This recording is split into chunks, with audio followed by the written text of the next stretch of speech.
Good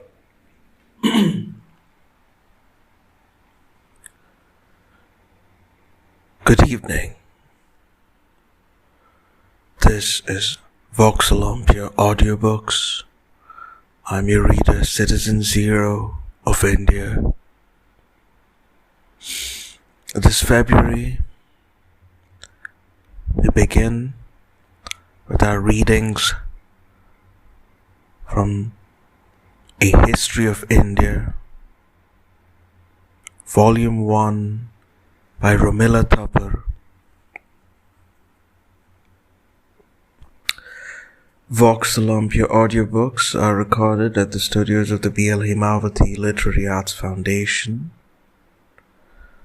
Our reading recordings are made for the benefit of children, reading disabled, blind, and everyone else interested in our selection of recorded books. Vox Olympia audiobooks are available as podcasts at Vox Olympia Audiobooks, also through the website of Citizen Zero of India. That's www.citizenzeroofindia.org. We thank our listeners for tuning in tonight.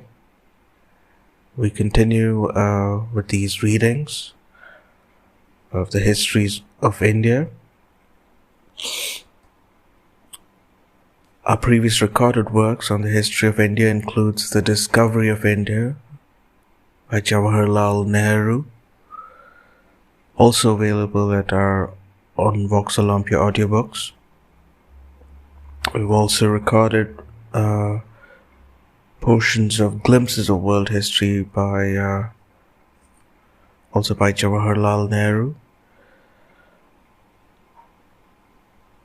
In our continuing series of recorded works on the history of India, we wish to also record works by Jawaharlal Nehru and Subhash Chandra Bose and other of our freedom fighters during the non-cooperation and civil disobedience movement of 1920s to 1930s, which should give us a consolidated view of the history of India, of colonial India, of British colonial India, and the 3 decades, or the decades of freedom movement in the 20th century up to 1947.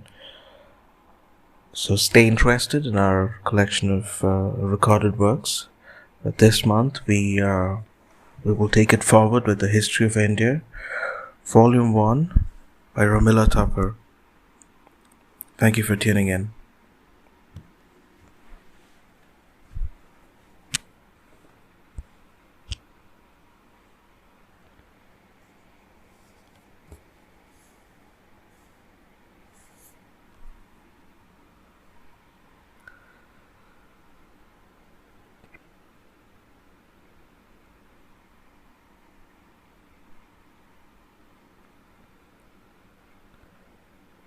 History of India, Volume 1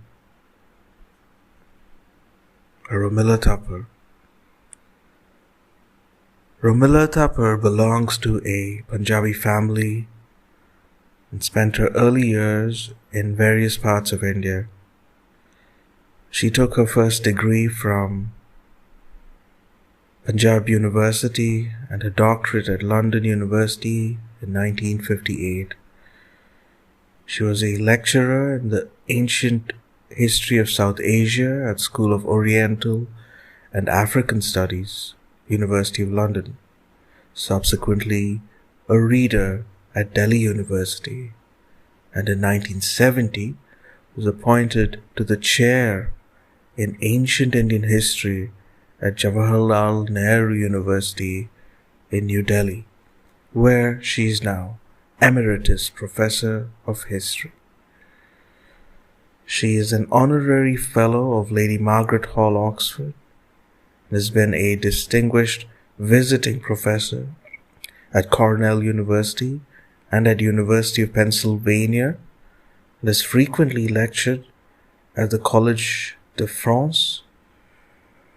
In 1983, she was elected General President of the Indian History Congress. In 1999, she was elected a corresponding fellow of the British Academy. Field research linked to a project in Buddhist cave sites took her to China in 1957, and this includes the site of Tuan Huang in the Gobi Desert. Since then, she has traveled extensively, visiting sites in South Asia. She has lectured on early South Asian history at a large number of universities in various parts of the world.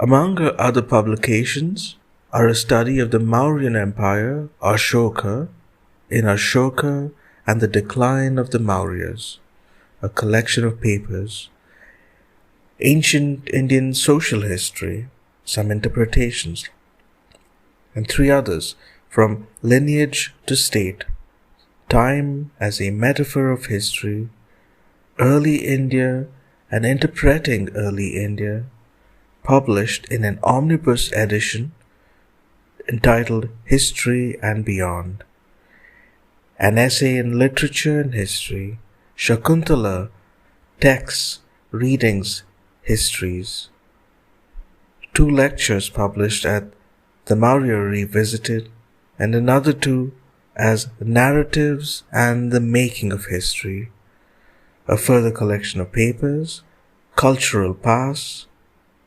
and a children's book, Indian Tales. That was the introduction of Madam Romila Thapar. We wish to interject here that while we have begun the reading of History of India Volume 1, we also have in our possession the more updated of Ms. Thapar's works, that is, the History of Early India from Origins to AD 1300. But since it is a more detailed book, we will reserve its readings for another time. This book, The History of India Volume 1, is a classic, and we will continue with its readings, and so stay tuned. History of India Volume 1, first published by Pelican Books, 1966, reprinted in Penguin Books, 1990, copyright Romila Thapar, 1966. Dedicated to Sergei. Contents.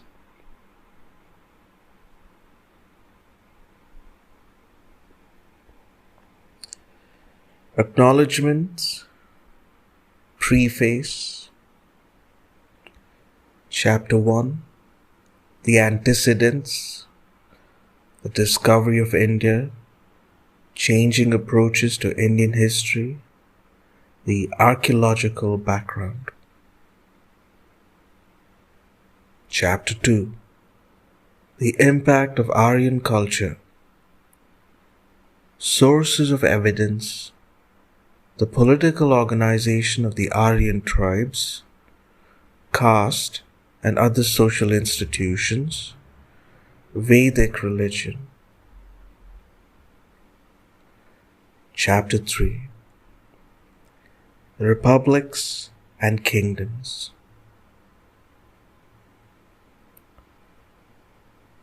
600 to 321 BC. Evolving political patterns. The rise of the Kingdom of Magadha. The rule of the Nandas. Northwestern India and contacts with Persia. the growth of towns, the rise of heterodox sects, Jainism and Buddhism. 4.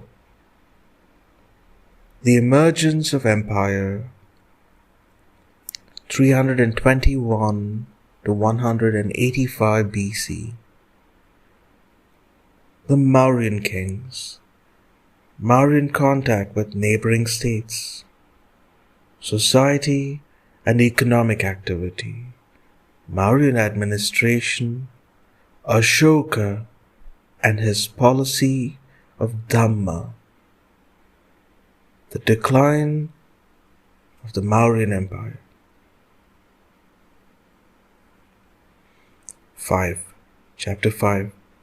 The Disintegration of Empire, 200 BC to AD 300. The political fragmentation of the subcontinent, the Shunga dynasty, King Kharvela of Kalinga,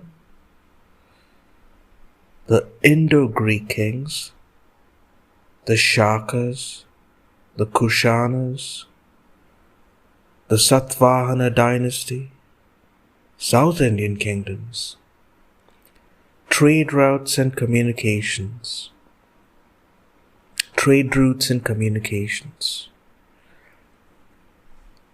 Chapter 6. The rise of the Mercantile community, BC 200 to AD 300. Guilds, Roman trade with South India,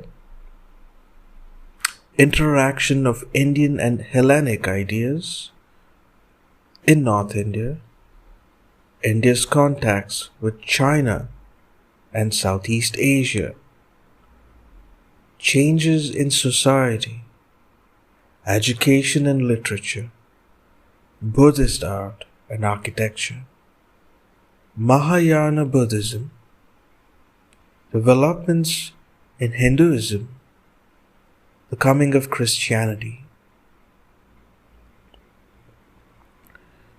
Chapter 7. The evolution of the classical pattern, AD 300 to 700. The rule of the Guptas, Hun invasions, some post-Gupta dynasties, the reign of Harsha, changing agrarian relations, trade, the pattern of living, education and learning, Hindu art and architecture, developments in Buddhism, changes in Hinduism, philosophical schools, Indian contacts with China and Southeast Asia.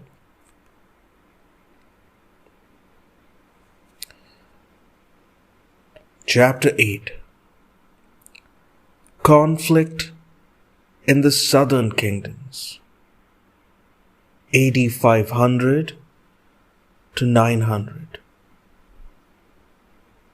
The Chalukyas, Pallava and Pandya conflicts, political organization and administration, the agrarian system, the status of the Brahman,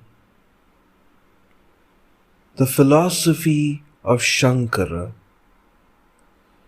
the growth of Tamil literature, the Tamil devotional cult, mural painting in the Deccan, temple architecture. Chapter 9. The South in the Ascendant, AD 900 to 1300. The rise of the Cholas, Chola administration, the village in the Chola economy, trade, the role of temple in Chola society, the development of languages of the peninsula, popular cults and sects, the philosophy of Ramanuja and Madhava, architecture and sculpture.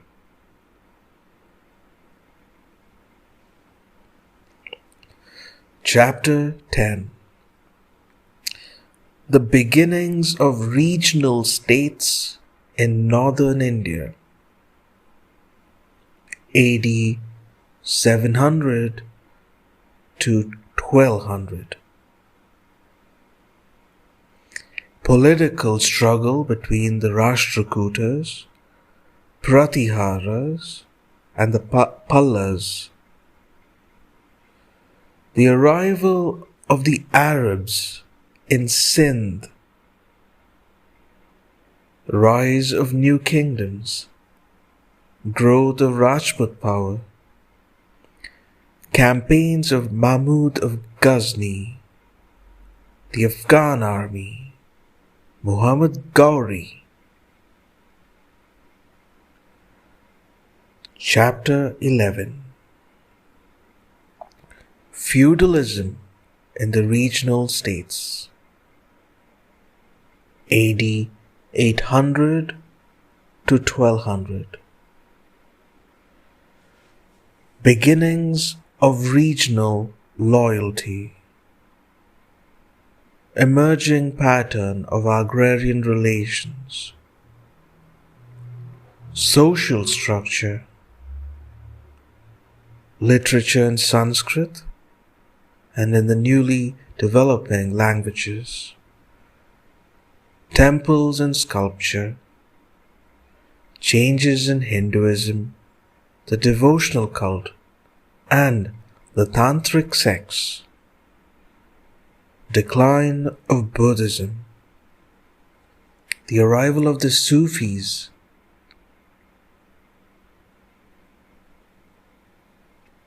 Chapter 12. The realignment of regional kingdoms, AD 1200 to 1526. Source material on the Delhi Sultanate, the Slave dynasty and the Khilji dynasty, political organization, the Tughlaq dynasty, relations between the rulers and the ruled, the Said and Lodi dynasties, the kingdoms of Gujarat, Mewar, Marwar, and Bengal.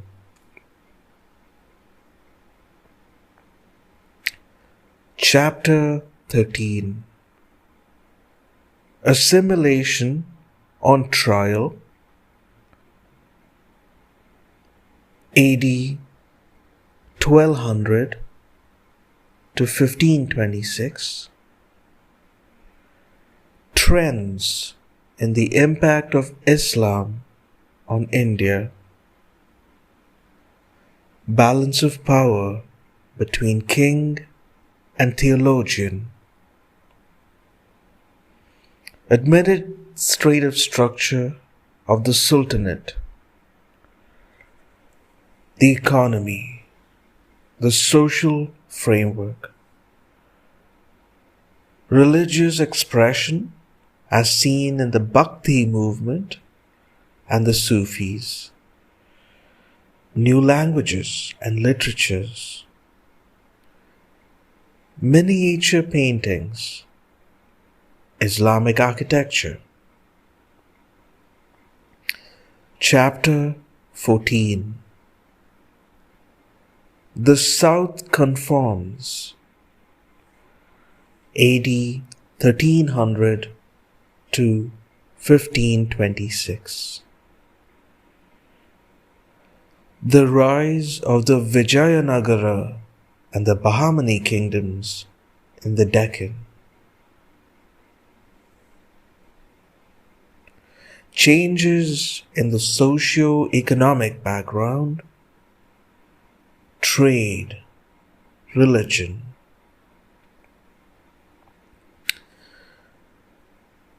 Chronological table, glossary, references to quotations, general bibliography, bibliographical note on sources, index.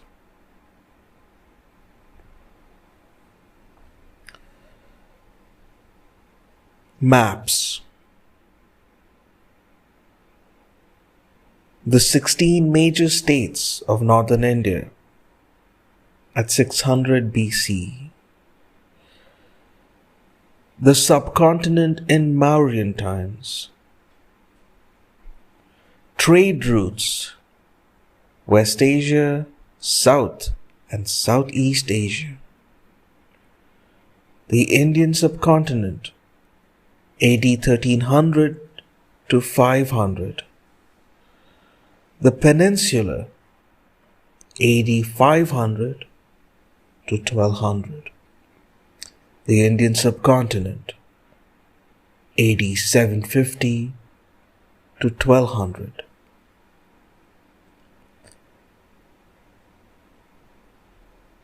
The Indian subcontinent, AD 1200 to 1526. Line drawings. Plan of a Buddhist monastery. Great Stupa at Sanchi. Chaitya Hall at Karle. Plan and elevation. Vishnu temple at Diogar. Virupaksha temple at Patadakal, half plan and section. Acknowledgements. I am grateful to the following for permissions to print quotations: the Archaeological Survey of India, for quotations from Epigraphia Indica, South Indian inscriptions, and the Archaeological Survey of India report.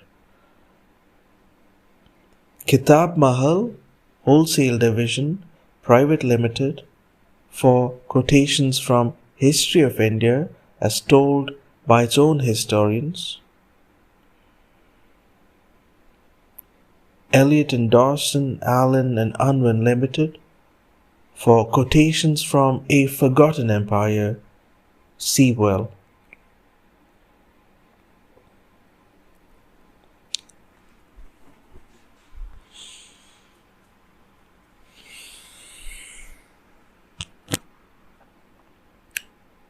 Preface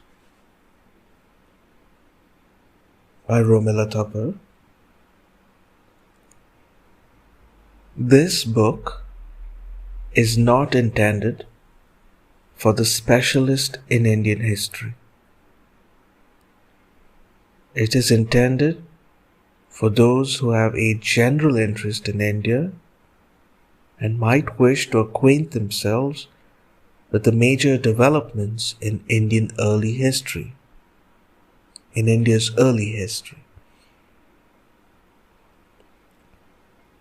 The history of India in the first volume begins with the culture of the Indo-Aryans and not with the prehistoric cultures of India.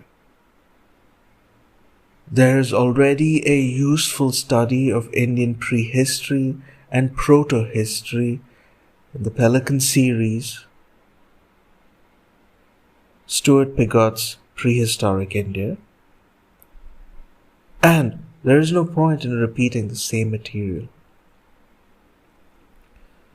The present volume covers the history of the subcontinent until the arrival of the Europeans in the 16th century. Hence, the choice of the date 1526 as the terminal. From the perspective of historical evolution within the subcontinent, this is perhaps an awkward date at which to stop, since the momentum of the preceding period was continued into the subsequent centuries. But 1526 marks the arrival of the Mughals in northern India, and they were, amongst other things, actively involved in the future of Europe and India.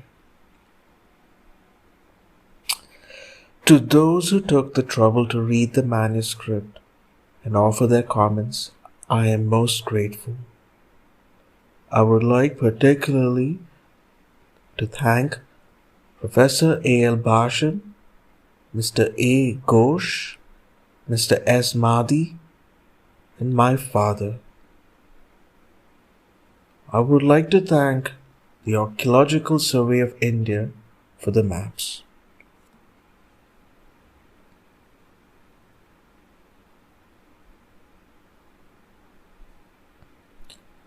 Before we begin, this is an interjection by Citizen Zero, reader. We will continue before we read the beginnings of chapter 1. We will continue with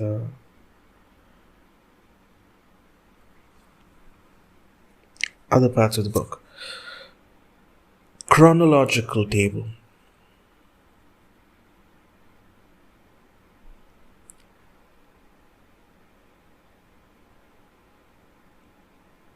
One of the problems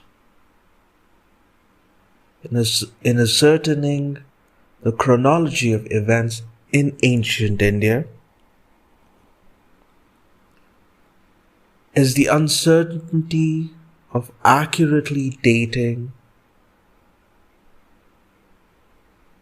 the various eras which were in use.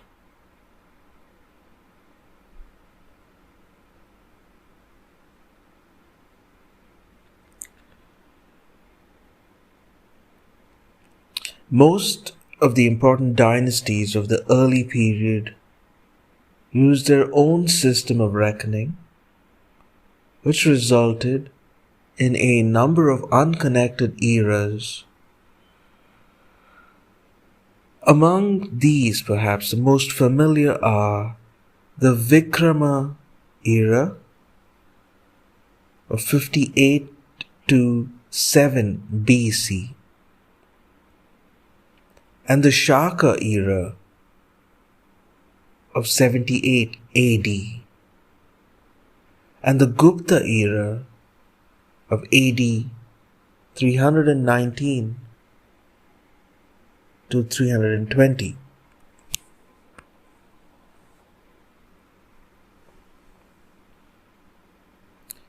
Knowledge of these eras is based on the epigraphical and literary evidence. Buddhist sources generally reckon from the year of the death of the Buddha, but unfortunately there are 3 alternative dates for this event: 544 BC, 486 BC, and 483 BC. Although it is more usual to use either of the 2 latter dates, there is nevertheless a discrepancy of 3 years. The accounts of foreign travelers are sometimes of assistance in calculating eras, as they provide a means of cross-evidence in dating. The confusion of eras became worse after the 10th century AD, when the various regional kingdoms adopted their own eras. However, the Turks and their successors from the 13th century onwards uniformly used the Islamic system of dating in the Hijri era of AD 622.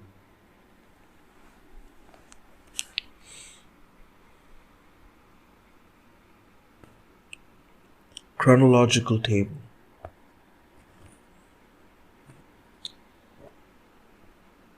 2500 BC. The Harappan culture. 1500 BC. The migration of the Aryans to India. 800 BC. The use of iron. The spread of Aryan culture. 600 BC. The rise of Magadha. 519 BC.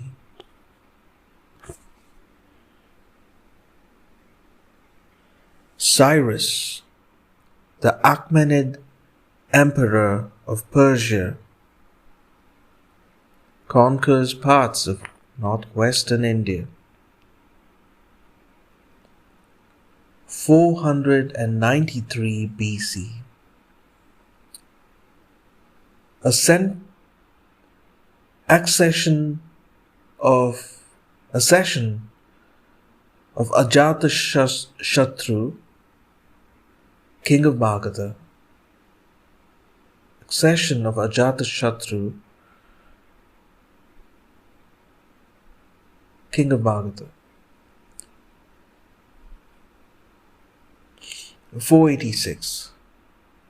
Death of the Buddha. 468 BC. Death of Mahavira, the founder of Jainism.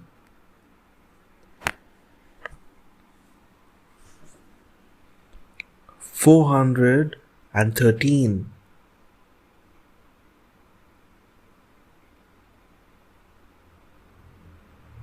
Shishonaga dynasty.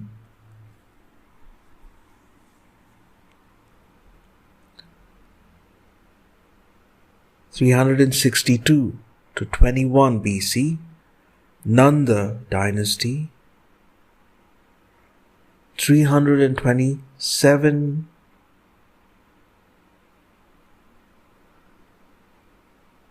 to 325 BC, Alexander of Macedon in India.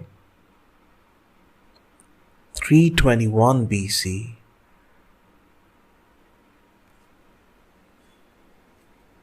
the accession of Chandragupta, founder of the Mauryan dynasty.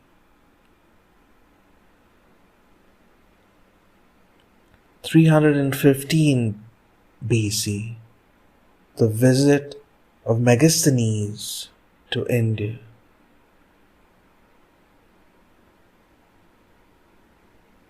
315 BC, the visit of Megasthenes to India.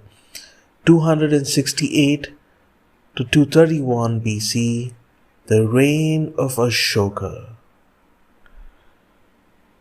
250 BC, Third Buddhist Council held at Pataliputra.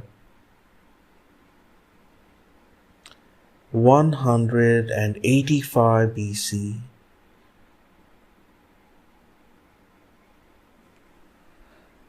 the decline of the Mauryas, accession of a Shunga king in Magadha.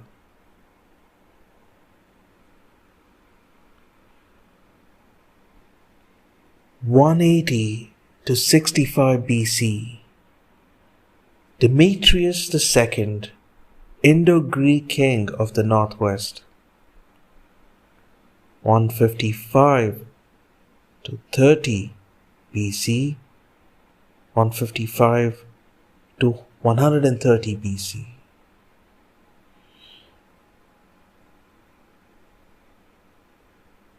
180 to 165 BC, Demetrius II.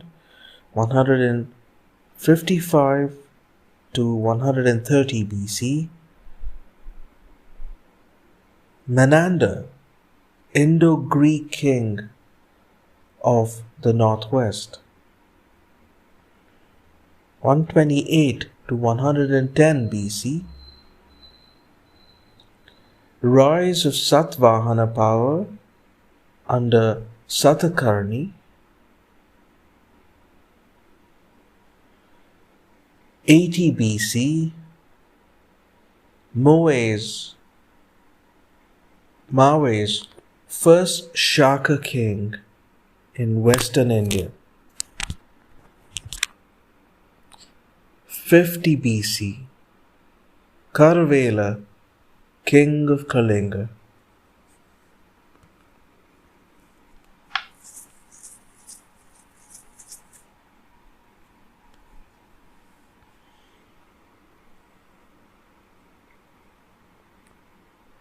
50 BC to 100 AD, Roman trade with South India.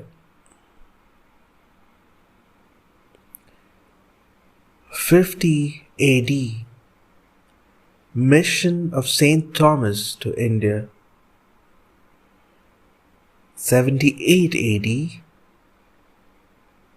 accession of Kanishka, Kushana king of the northwest. 150 AD, Rudradaman, the Shaka king ruling in western India. 86 to 114 AD, Gautami Putra ruling the Satvahana kingdom. 114 to 121 AD, Vashishti Putra ruling the Satvahana kingdom. 319 to 320 AD, accession of Chandragupta I and establishment of the Gupta dynasty.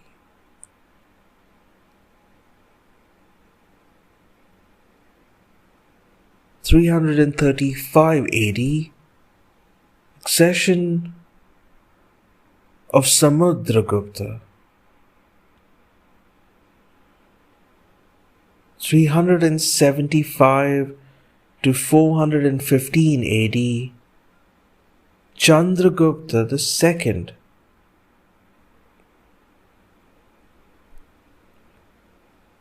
405 411 AD, visit of Fashian.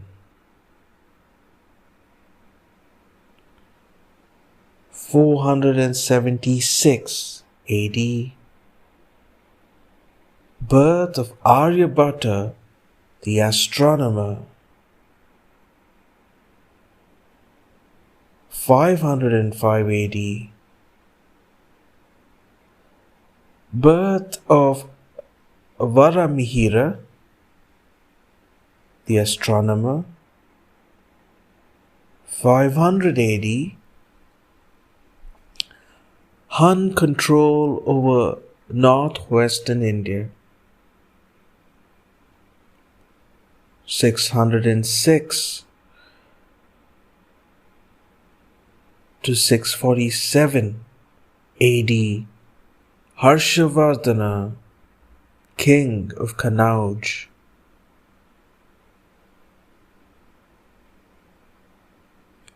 630 to 644 AD, Huan Sang in India.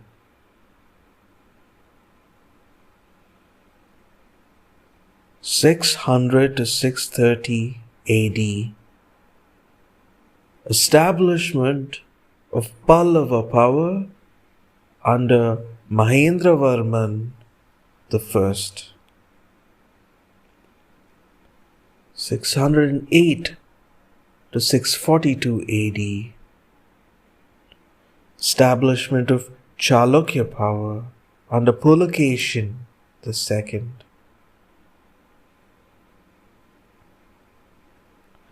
620 AD, defeat of Harsha by Pulakeshin the Second. 642, defeat of Pulakeshin the Second by Narasimhavarman, the Pallava king. 712 AD, the Arab conquest of Sindh. 736 AD, founding of Dilika, the first city of Delhi. 740, the defeat of the Pallavas by the Chalukyas. 750 AD, Palla dynasty founded by Gopala in eastern India. 757 AD, defeat of Chalukyas by Rashtrakutas.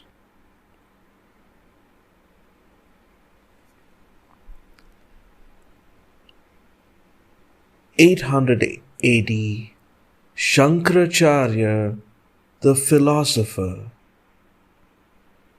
814 to 880 AD, reign of Amogavarsha, the Rashtrakuta king. 840 AD, rise of the Pratiharas under King Bhoja. 907 AD, Parantaka the First establishes Chola power in South India. 985 to 1014 AD, Rajaraja the First extends Chola power. 997 to 1030 AD, raids of Mahmud of Ghazni in northwestern India. 1023, northern campaign of Rajendra Chola. 1030, Alberuni in India. 1050, Ramanuja the philosopher. 1077 AD, embassy of Chola merchants to China.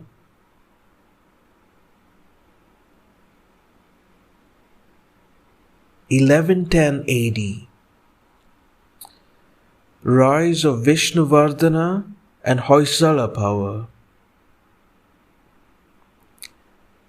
1192, Prithviraj Chauhan defeated by Muhammad Ghori at Battle of Tarain.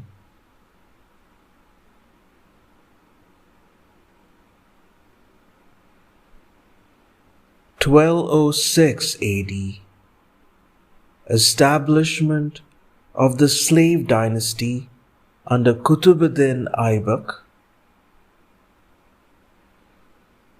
1211 to 1227 AD, reign of Iltutmish.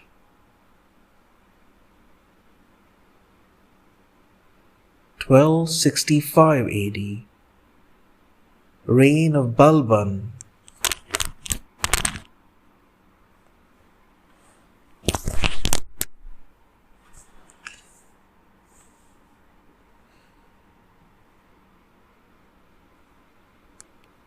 1288 to 1293 AD, Marco Polo's visits to South India.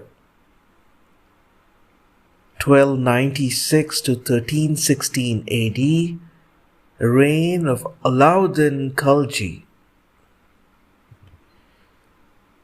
1302 to 1311, Malik Kafur's campaigns in South India.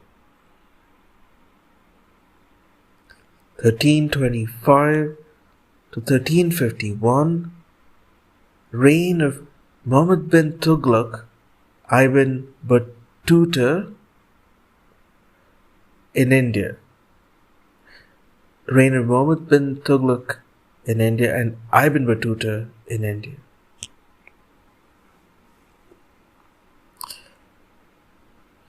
1336 AD, founding of the kingdom of Vijayanagara.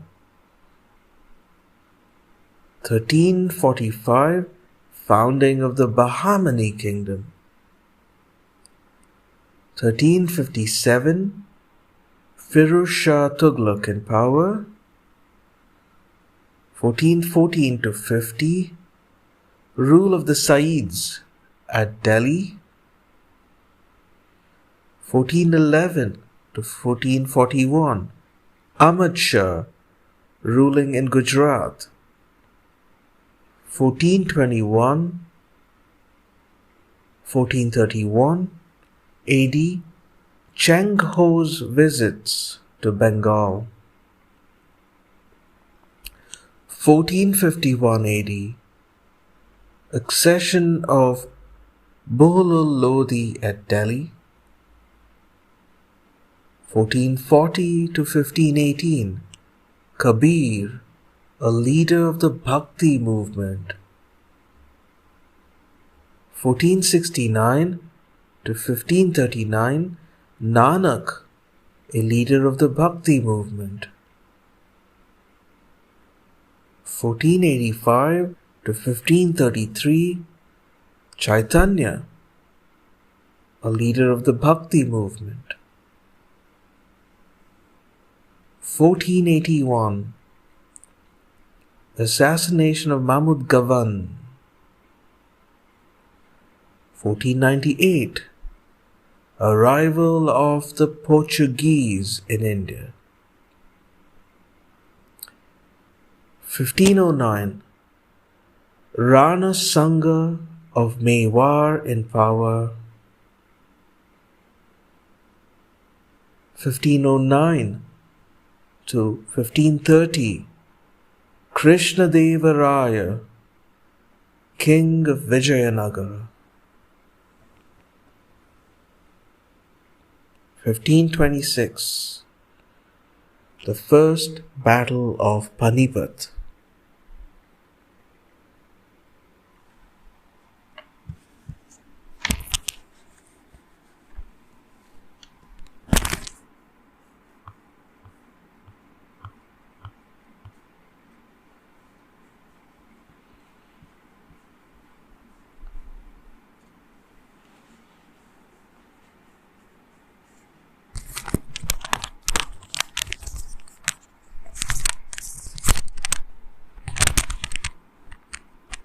Glossary.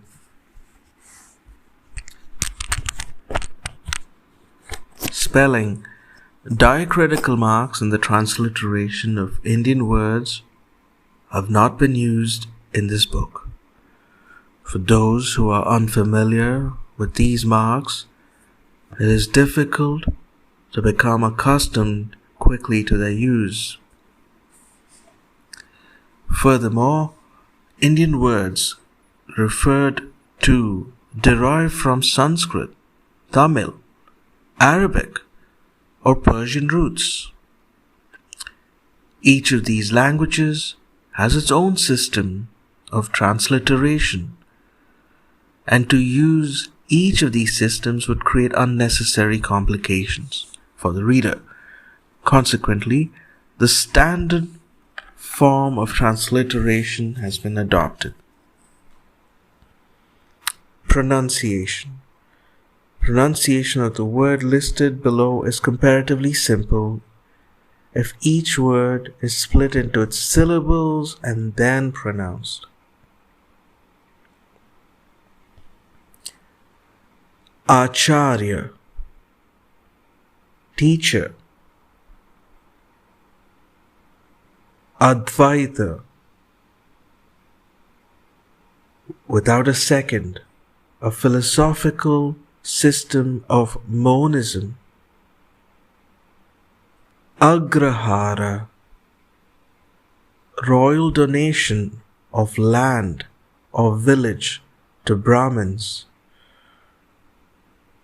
Angikula, the family of Agnikula, the family of Agni, fire, from which certain Rajput clans claim descent. Ahimsa, non-violence. Ajivika, a heterodox sect of the Buddhist time. Alvar, Vaishnavite hymnodists of the Tamil devotional cult. Amartya, official designation of civil governor frequently used in the Gupta period. Aranyakas, Vedic texts traditionally composed by forest hermits. Artha, prosperity and well-being, one of the four aims of Hindu life. Arthashastra, the theory of political economy, also the title of a book on this subject by Kautilya. Ashrama, refuge, also the four stages of life. Ashvamedha, horse sacrifice. Ayukta, official designation frequently used in the Mauryan period. Banjaras, tribe of caravan traders. Banya, a trading community. Bhagavata, a cult of devotion to Vishnu. Bhakti, devotion. Bharatanatyam, a classical dance named after Bharata, the author of the treatise on dance, Natya Shastra.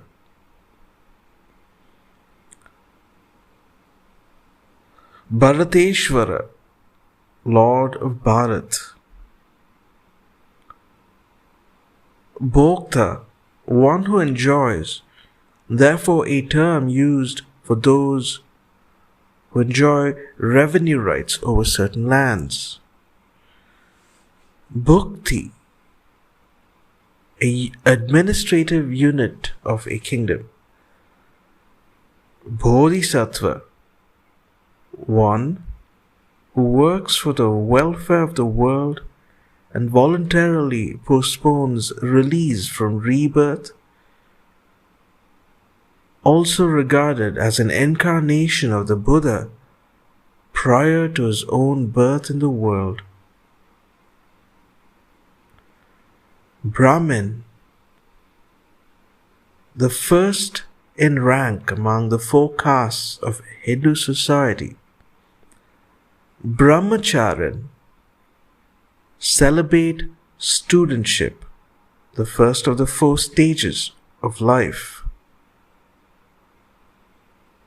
Brahmadeya, revenue from a villager or land donated to a Brahmin.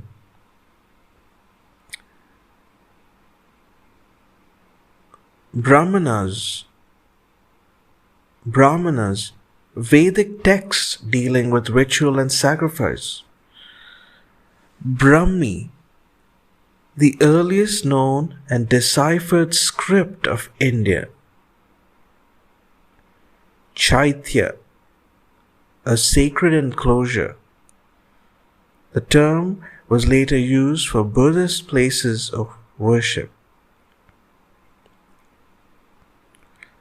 Chakravartigal or Chakravartin, emperor or universal monarch. Chandala, a group amongst the outcast section of society. Chandravamshi, belonging to the lunar race of royalty. Charvaka, a heterodox sect of Buddhist time following a materialist philosophy. Chataka, a unit of weight. Chaudhry, a village officer. Chetty or Chettiar, merchants. Daivaputra, son of heaven or of the gods. Danda, the force of punishment. Dasa, slave. Desha, territory or administrative unit. Devadana, revenue donated to a temple. Devadasi, slave girl of the gods, used with reference to the women dedicated to a temple. Devanagiri, city of the gods, the script in which modern Sanskrit and certain other Indian languages are written. Digambara, a Jaina sect. Dharma, piety, morality, or the religious and social order. Dharma Shastras, texts on laws relating to society and religious observances of the Hindus. Doab, the area between two rivers. Dvija, the twice born, referring to the three upper castes of Hindu society: Brahmin, Kshatriya and Vaishya, where the first birth is the physical birth and the second the initiation into the caste status.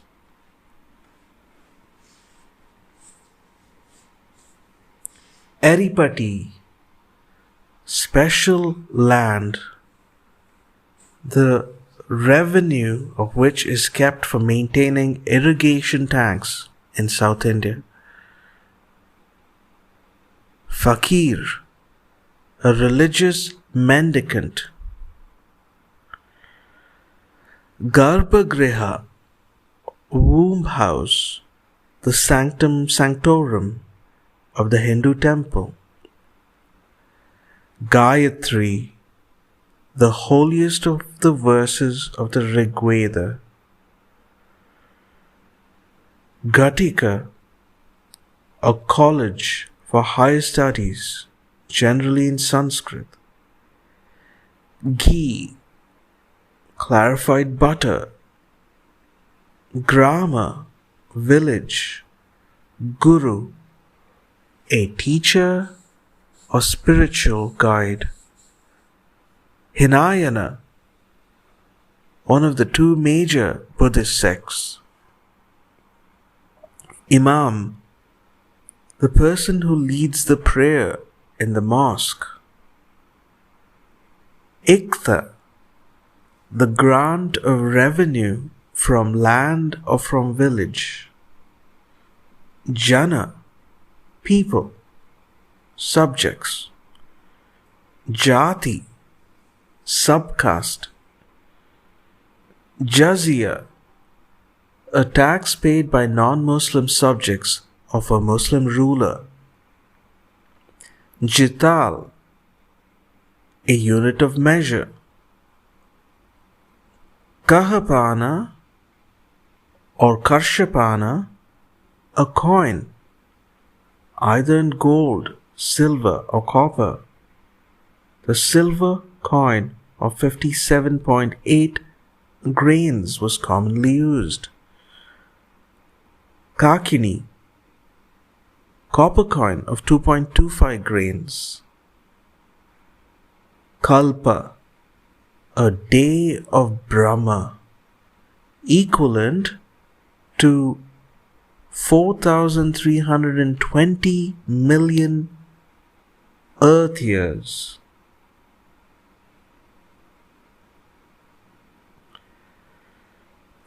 Kali Yuga, the fourth and final age of the Aeon.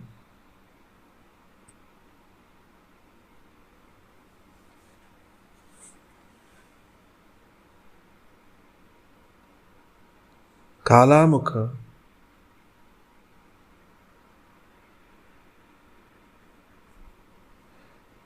a Shaivite sect.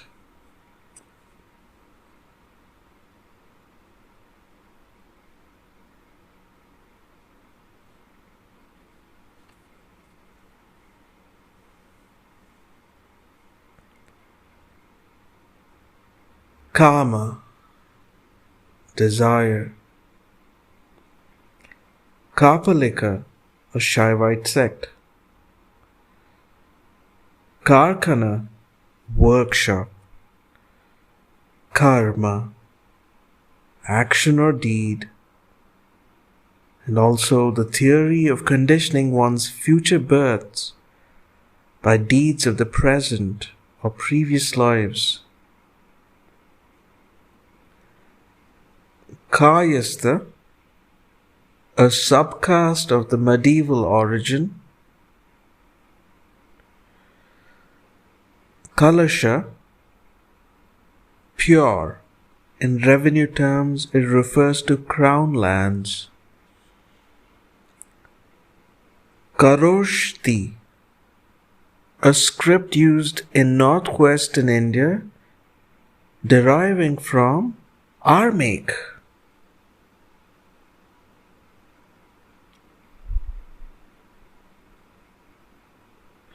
Khatri, a subcaste of medieval origin. Kotam, an administrative unit.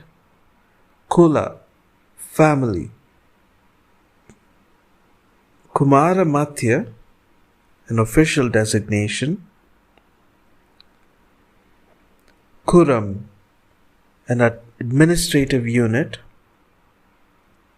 Kshatriya, the second in rank among the four castes of Hindus. Lingam, the phallic symbol worshipped largely by Shaivites. Madhu, sweet, also the name of mead, name of a type of mead. Madrasa, school attached to a mosque. Mahabharata, one of the two major epic poems of ancient India.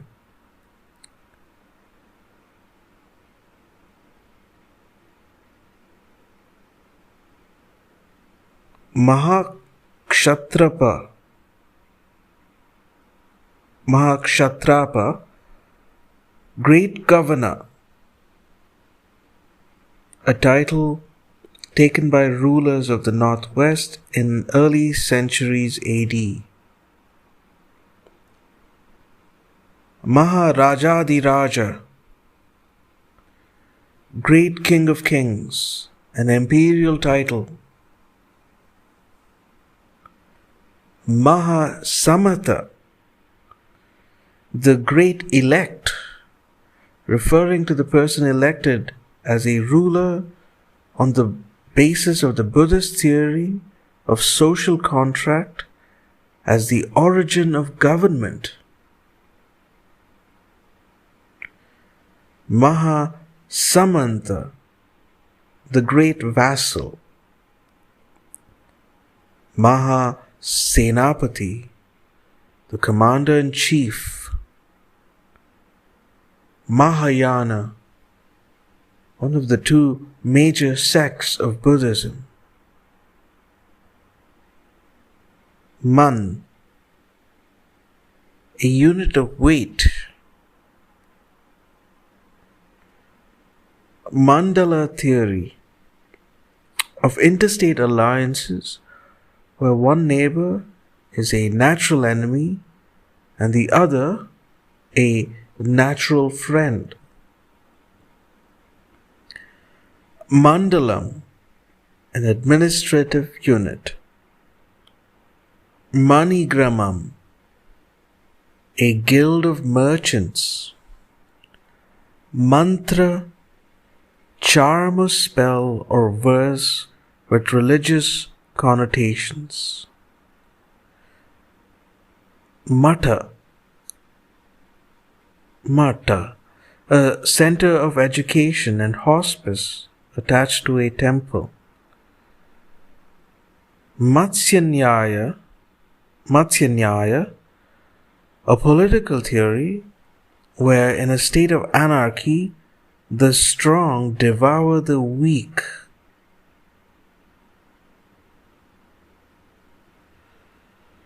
Maya, illusion.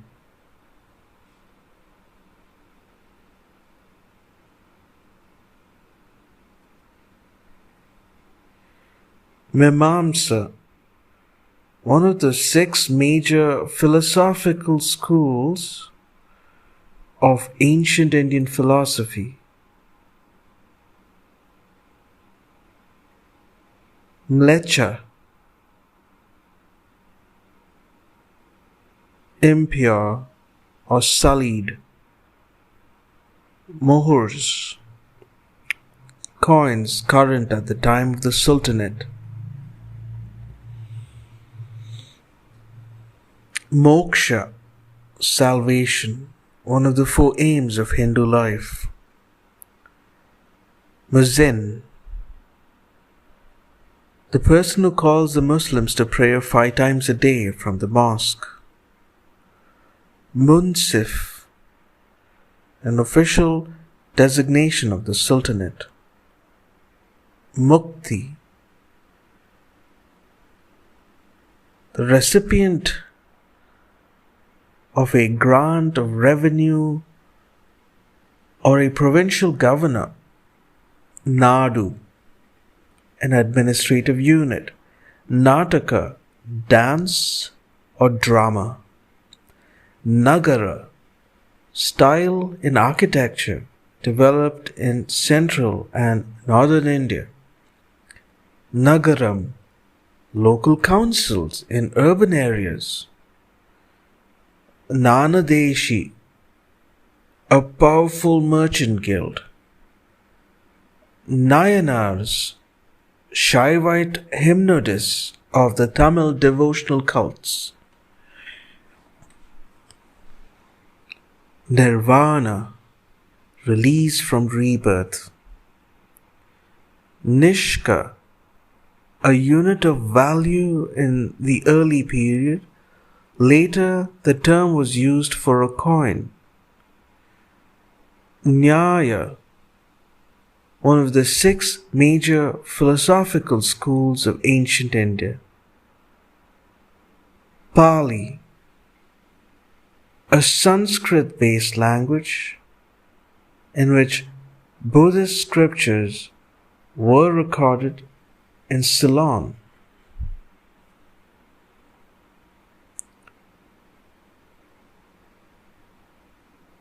Pan, betel leaf. Panna, a coin sometimes identified with Karshapanna. Panchayat, a council of 5. Panchakula, the representative of 5 families. Parda, curtain, used by extension to mean the seclusion of women. Pargana, an administrative unit. Pashupata, a Shaivite sect. Patwari, a village official. People, the ficus religiosa tree. Pir, a person imbued with religious powers of a certain kind and associated with thinking similar to that of the Sufis. Pradesha, an administrative unit. Puranas, texts sacred to Hinduism, composed in the first millennium AD and containing traditional material referring back to an earlier period.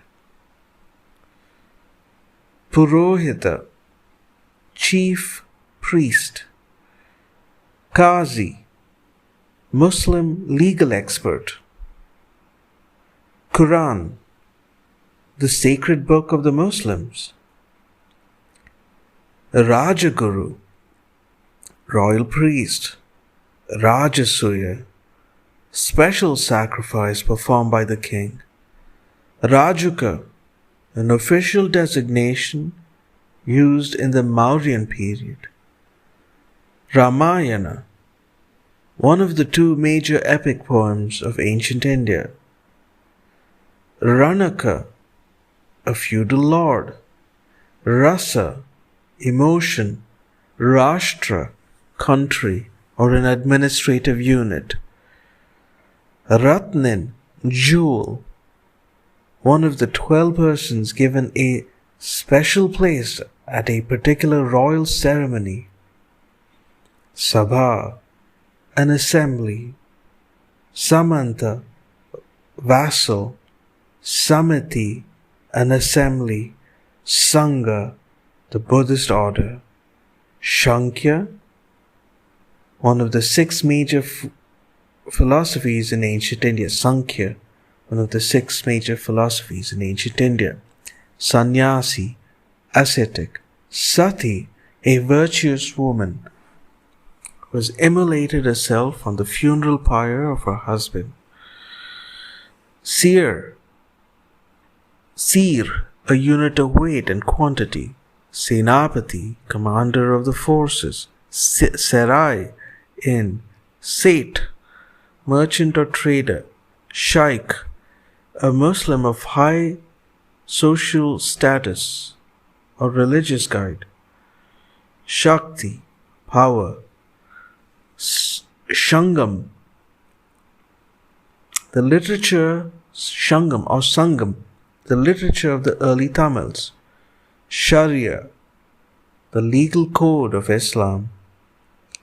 Shatamana, a coin series, the silver issue of which weighed 180 grains. Shikara, tower surmounting the temple.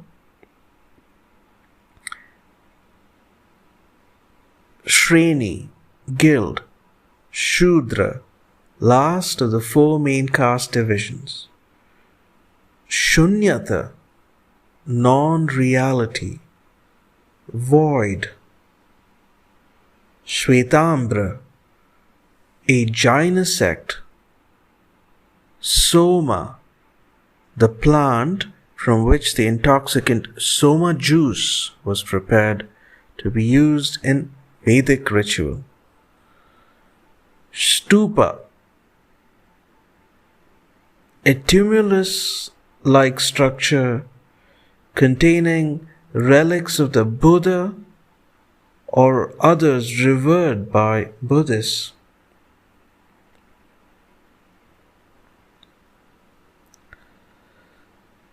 Suryavamshi, kings of the Solar dynasty.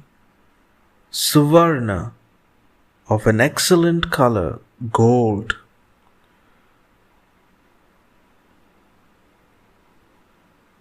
Swayamvara, self-choosing, the ceremony by which a princess would choose her husband from among an assembly of suitors. Tanka, a coin used in the Sultanate period.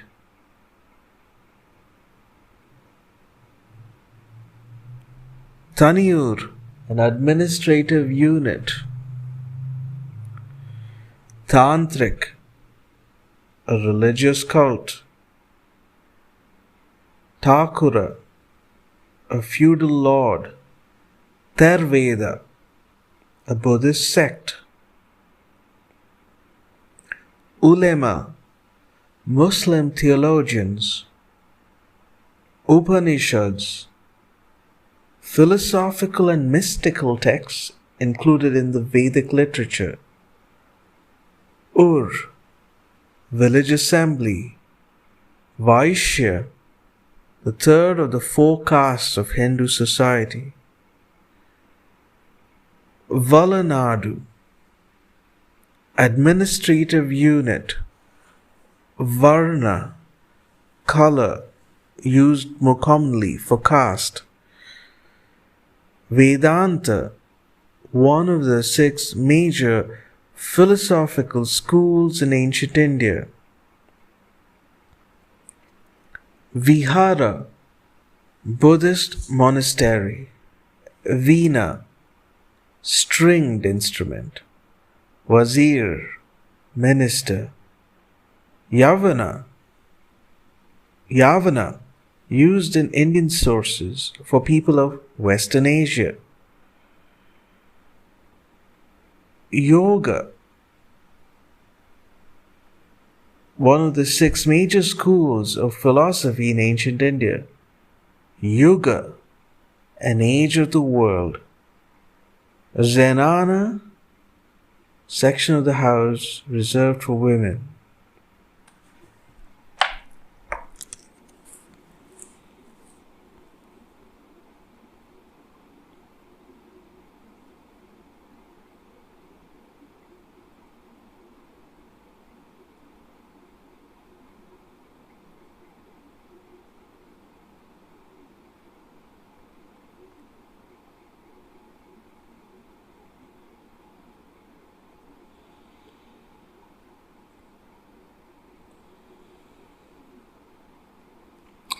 The rest of the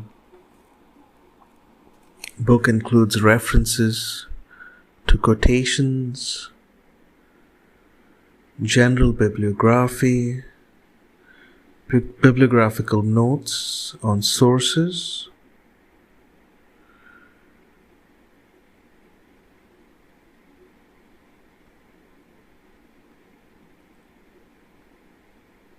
journals,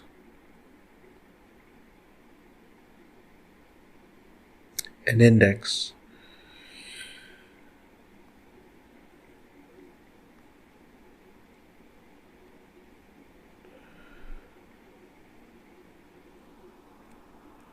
With that, we may commence with chapter 1 of the History of India by Romila Thapar, History of India, Volume 1, covers a period from the Antecedents, Aryan culture, to 1526 AD in this book. We will continue our readings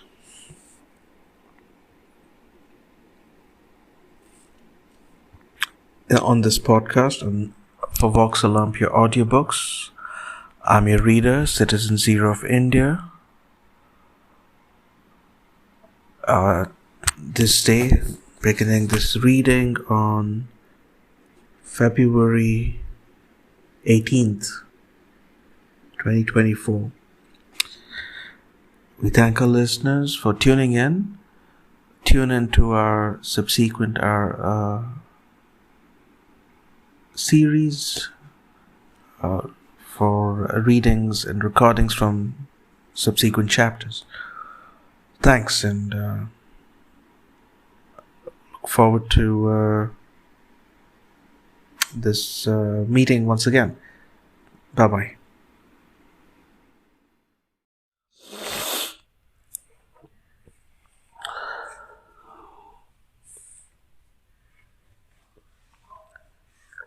History of India, Volume 1,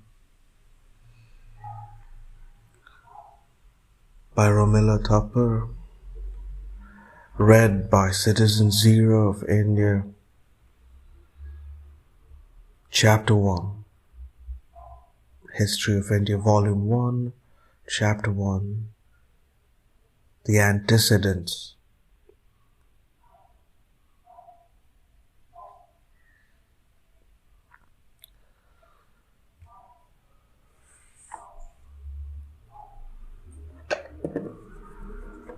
For many Europeans, India evoked the picture of Maharajas, snake charmers, and the rope trick. This has lent both allure and romanticism to things Indian.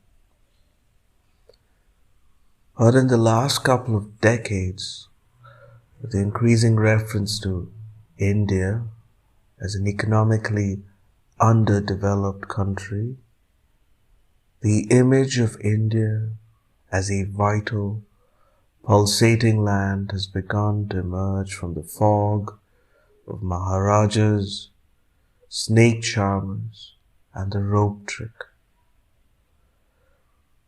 The Maharajas are now fast disappearing, and the rope trick was at best an hallucination. Only the snake charmer remains. Generally an ill-fed man who risks his life to catch a snake, removes its poisonous fangs, and make it sway to the movement of the gourd pipe. And all this in the hope of the occasional coin to feed him, his family, and the snake.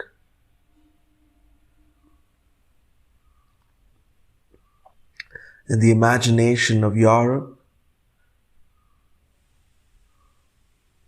India had always been the fabulous land of untold wealths and mystical happenings, with more than just a normal share of wise men.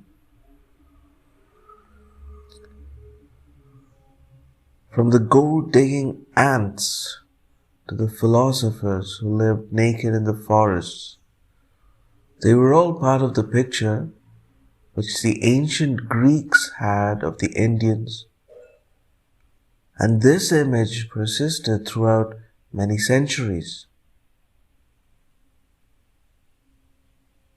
It might be more charitable not to destroy it, but to preserve it would mean the perpetuation of a myth. Wealth in India, as in every other ancient culture, was limited to the few. Mystical activities were also the preoccupation of but a handful of people. It is true, however, that acceptance of such activities was characteristic of the majority. Whereas in some other cultures, the rope trick would have been ascribed to the promptings of the devil and all references to it suppressed, in India, it was regarded with amused benevolence. The fundamental sanity of Indian civilization has been due to an absence of Satan.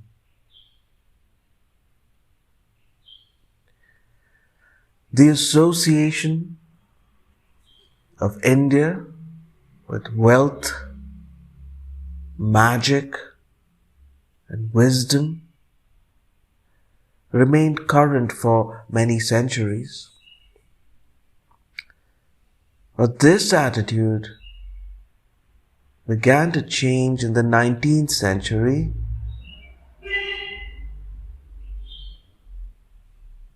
when Europe entered the modern age. And the lack of enthusiasm for Indian culture in certain circles became almost proportionate to the earlier over-enthusiasm. It was now discovered that India had none of the qualities which the new Europe admired. There was apparently no stress on values of rational thought and individualism. India's culture was a stagnant culture, and was regarded with supreme disdain, an attitude perhaps best typified in Macaulay's contempt for things Indian. The political institutions of India, visualized largely as a rule of Maharajas and Sultans, were dismissed as despotic and totally unrepresentative of public opinion.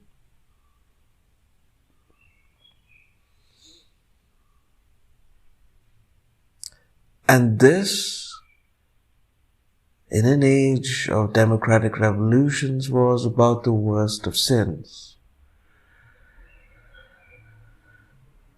Yet, a contrary attitude emerged from amongst a small section of European scholars who had discovered India largely through its ancient philosophy and its literature in Sanskrit.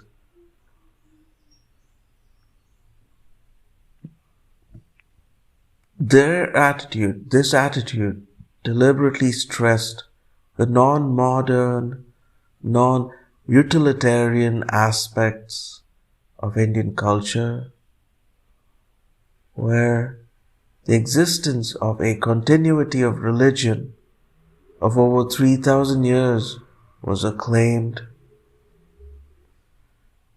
and where it was believed that the Indian pattern of life was so concerned with metaphysics and the subtleties of religious belief that there was no time for the mundane things of life.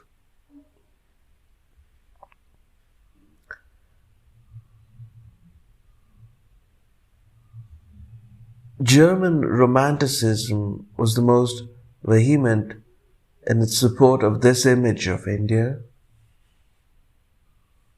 a vehemence which was to do as much damage to India as Macaulay's rejection of Indian culture.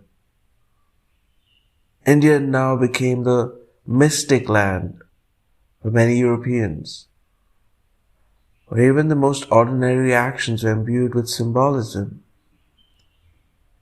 India was the genesis of the spiritual East, and also, incidentally, the refuge of European intellectuals seeking escape from their own pattern of life. A dichotomy in values was maintained, Indian values being described as spiritual and European values as materialistic, with little attempt at placing these supposedly spiritual values in context of Indian society, which might have led to some rather disturbing results.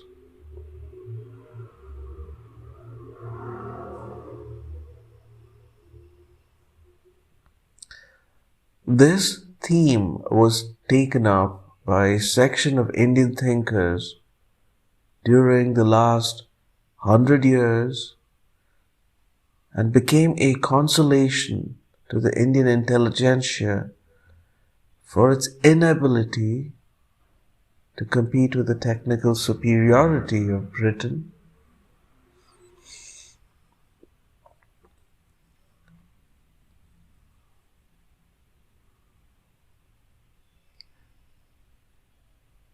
The discovery of the Indian past and its revelation to Europe in the 18th century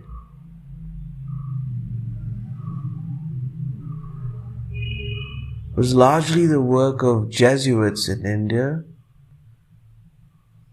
and of Europeans employed by the East India Company, such as Sir William Jones and Charles Wilkins. Soon, the numbers of those interested in studying the classical languages and literatures of India grew, and the early 19th century saw considerable achievements in linguistics, ethnography, and the other fields of Indology. Scholars in Europe expressed a keen interest in this new field of inquiry, as is evident from the number of persons who took to Indology, and of one of whom at least mention must be made. F. Max Muller.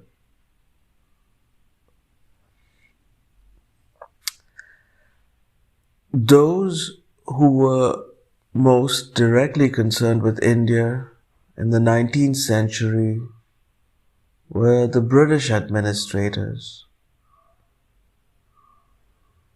and the early non-Indian historians of India came largely from this group.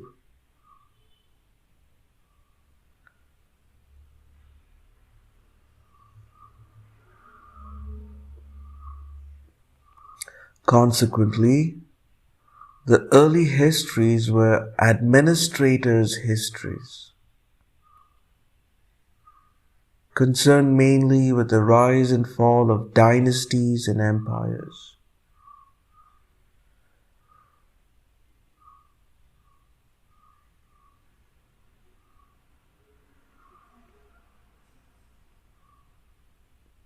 The protagonists of Indian history were the kings, and the narration of events revolved around them.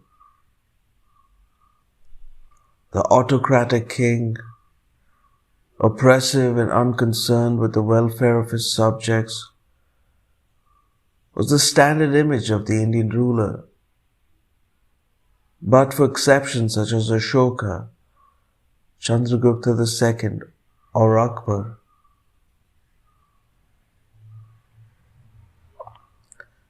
As for actual governing, the underlying assumption was that British administration was in fact superior to any other known to the history of the subcontinent.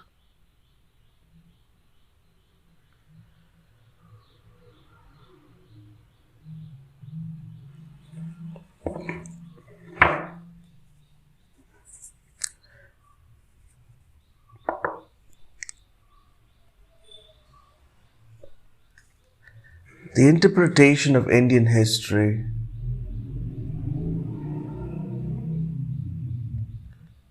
made its impact on Indian historians writing in the late 19th and early 20th centuries.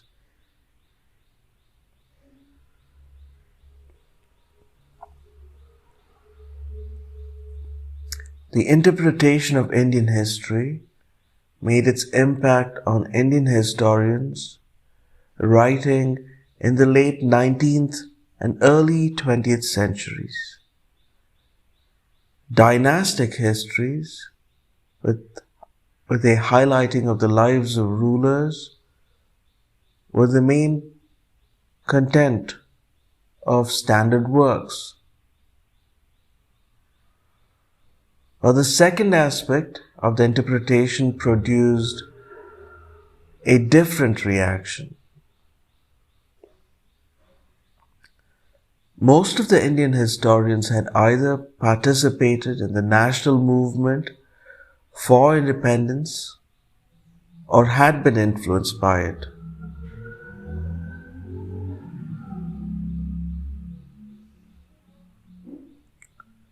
Their contention was that the Golden Age in India had existed prior to the coming of the British,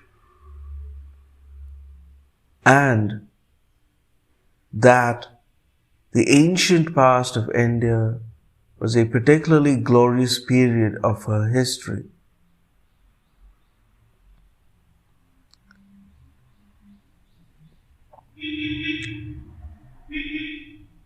This view was a natural and inevitable adjunct to the national aspirations of the Indian people in the early 20th century.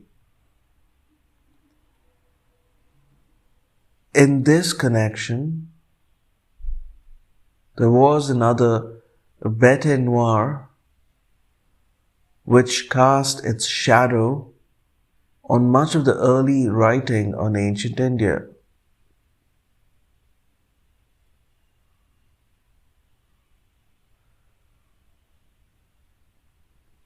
European historians working on this period had been brought up on the classical traditions of Europe, where it was firmly believed that the greatest human achievement was the civilization of the ancient Greeks. Le miracle grec. Consequently, every newly discovered culture was measured against ancient Greece.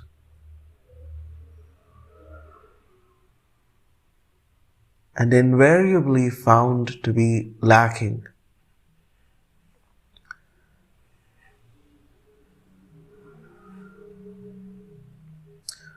Or, if there were individual features worth admiring, the instinct was to try and connect them with Greek culture. Vincent Smith, for some decades regarded as the preeminent historian of early India, was prone to this tendency. When writing of the murals at the famous Buddhist site at Ajanta, and particularly of a painting supposedly depicting the arrival of an embassy from the Sasanian king of Persia in the 7th century AD, totally unconnected with Greece, both artistically and historically, he states, quote, "The picture, in addition to its interest as a contemporary record of unusual political relations between India and Persia, is one of the highest value as a landmark in the history of art. It not only fixes the date of some of the most important paintings at Ajanta, and so establishes a standard by which the date of others can be judged, but also suggests the possibility that the Ajanta school of pictorial art may have been derived from Persia and ultimately from Greece.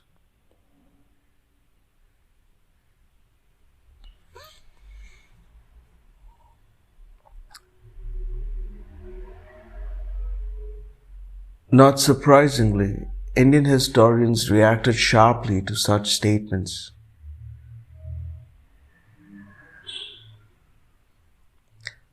Attempts were made to prove either that India had not derived any part of its culture from Greece, or else that the culture of India was a close parallel to that of Greece, manifesting all the qualities which were present in the latter. That every civilization is its own miracle was not as yet recognized either by Europeans or by Indian historians. The idea of assessing a civilization on its own merit was to come at a later stage.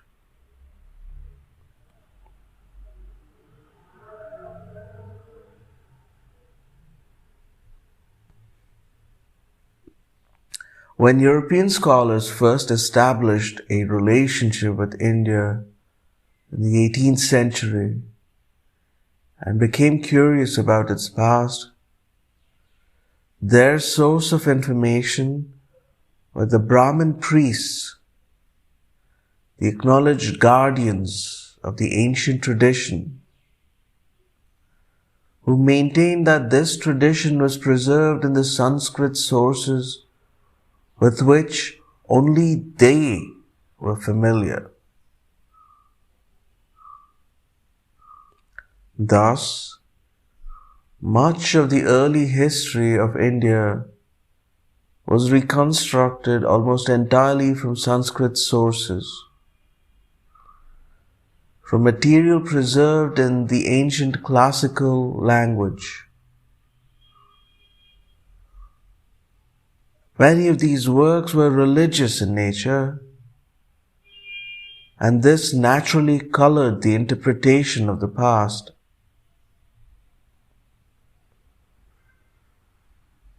Even somewhat more secular literature, such as the Dharmashastras, law books, had Brahmin authors and commentators, and was therefore biased in favor of those in authority and generally adhered to the Brahminical interpretation of the past, irrespective of its historical validity.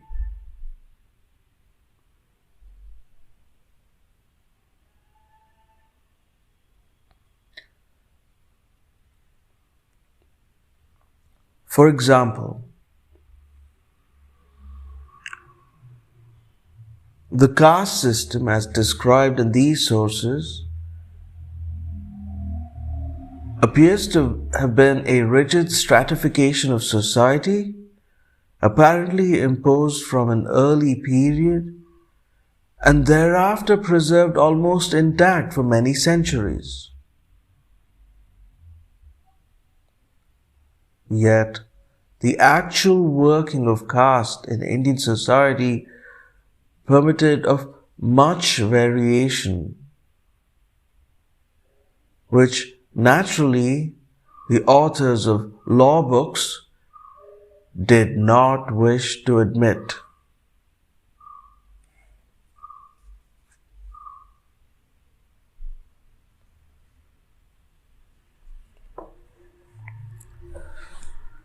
The use of evidence from a variety of sources at a later period was both a challenge to certain aspects of Brahminical evidence and corroboration of others, and thus providing a more accurate picture of the past.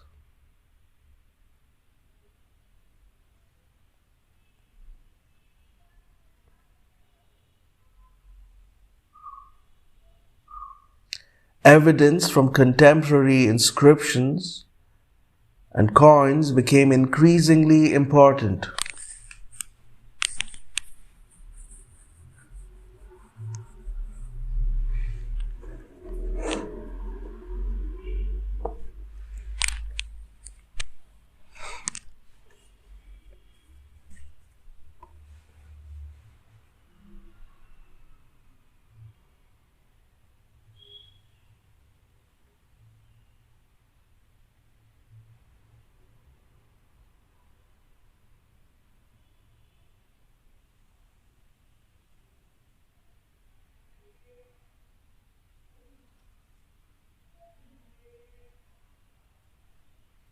The use of evidence from a variety of different sources at a later period was both a challenge to certain aspects of Brahminical evidence and a corroboration of others, thus providing a more accurate picture of the past. Evidence from contemporary inscriptions and coins became increasingly important. Descriptions left by foreign travelers and recorded in non-Indian sources, Greek, Latin, Chinese, and Arabic, allowed of new perspectives, as also did the more tangible remains of the past made available through excavations.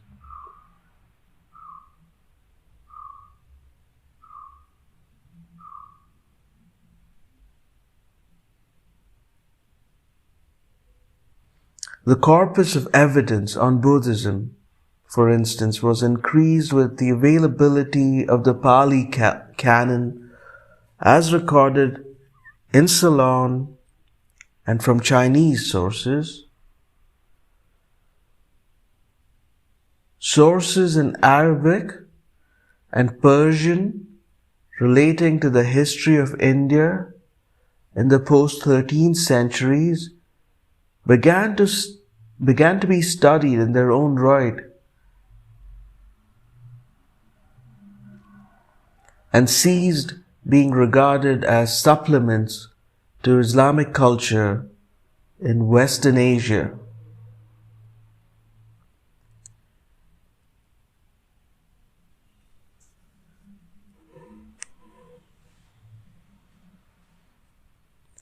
The concentration of dynastic histories in the early studies was also due to the assumption that in Oriental societies, the power of the ruler was supreme even in the day-to-day functioning of the government.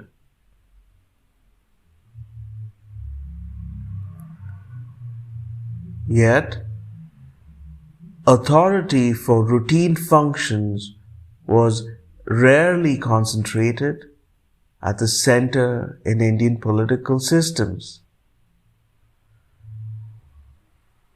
The unique feature of Indian society, the caste system, integrated as it was to both politics and professional activities, localized many of the functions which would normally be associated with a truly Oriental despotism.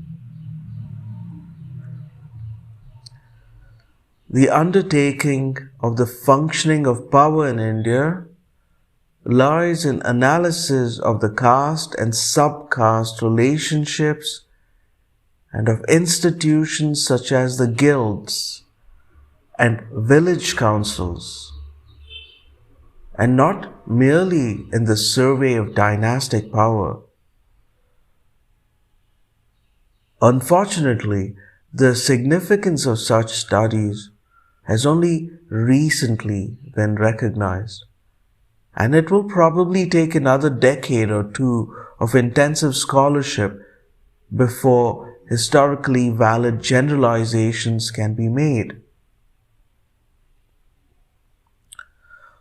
For the present, one can, at best, indicate the possible generators of power.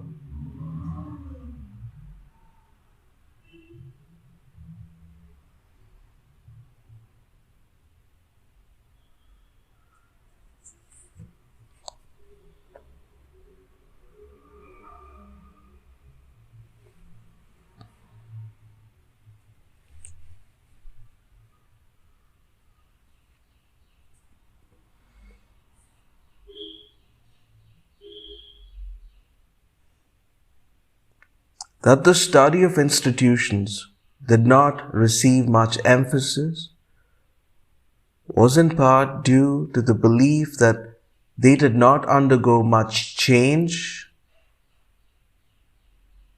an idea which also fostered the theory that Indian culture has been a static, unchanging culture for many centuries, largely owing to the lethargy of the Indian and his gloomy, fatalistic attitude to life. This, of course, is an exaggeration.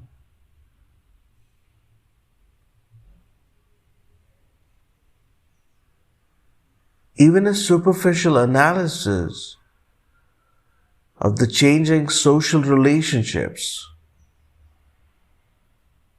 within the caste structure or the agrarian systems or the vigorous mercantile activities of Indians throughout the centuries points to anything but a static socio-economic pattern.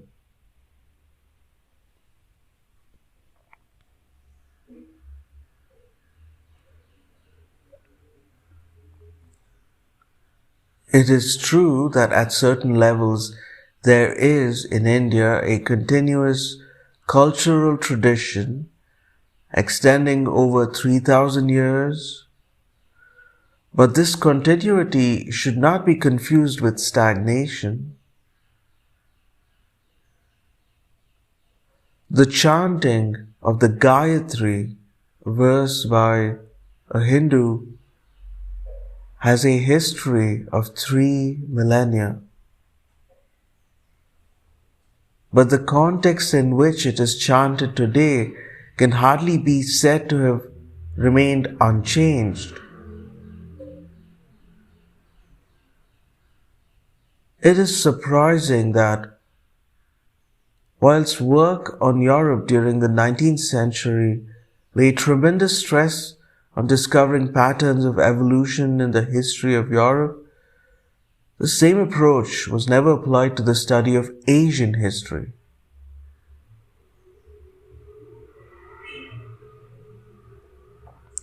Indian history was treated as a series of islands in time, each named after a particular dynasty, and the same format was followed in most standard works by Indian historians.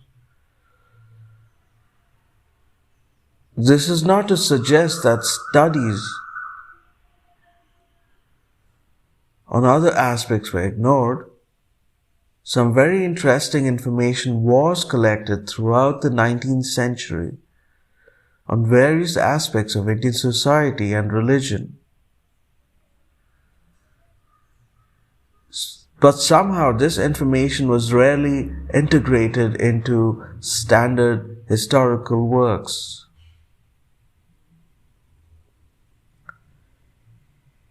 Emphasis on dynasties led to the division of Indian histories into 3 major periods: ancient, medieval, and modern.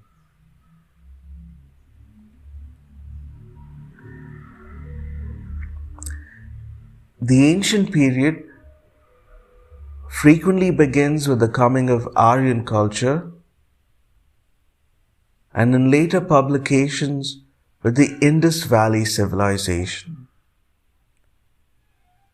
and concludes with the Turkish raids in northern India in 1000 AD,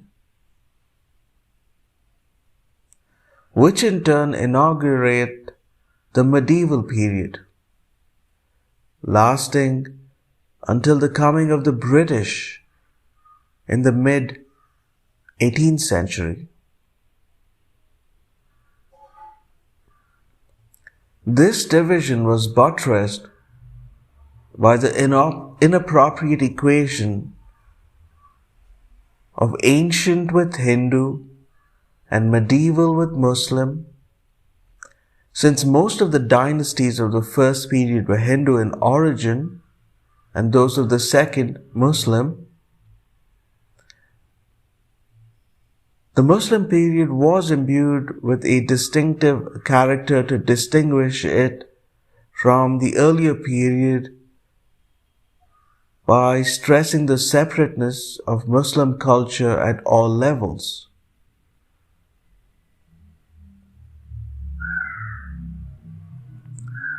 Justification for this thesis was sought in the writings of theologians and court chroniclers of the Muslim rulers.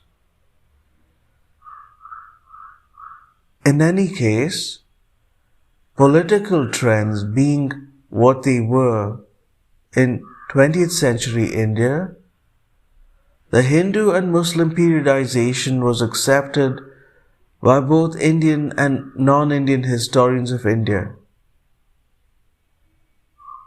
But such a periodization of Indian history is misleading in its emphasis, apart from being questionable in its assumptions.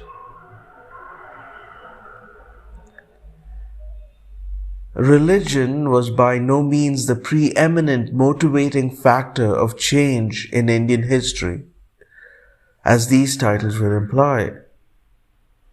It was one among a number of forces. Recently, attempts have been made at redefining the major periods of Indian history on the basis of changes of a less arbitrary kind than above. In order to prevent confusion, the use of terms of division has been avoided in the chapters which follow.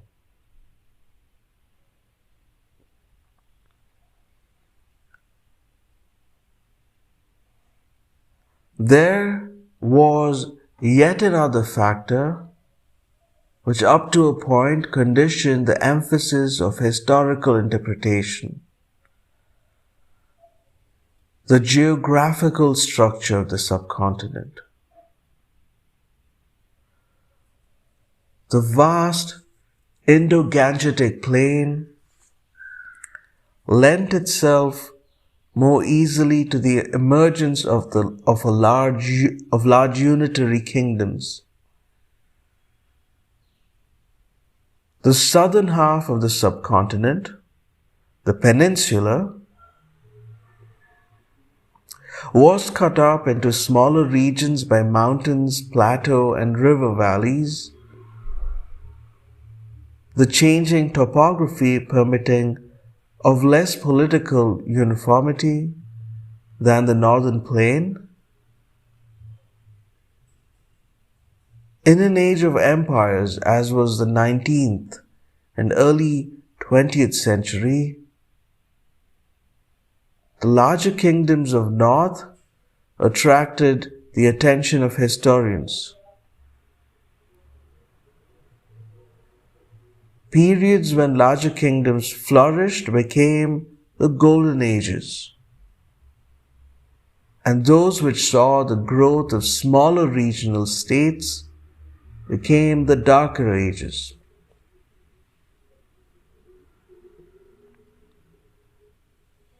The history of the peninsula received much less attention, except during those periods when it too could boast of empires.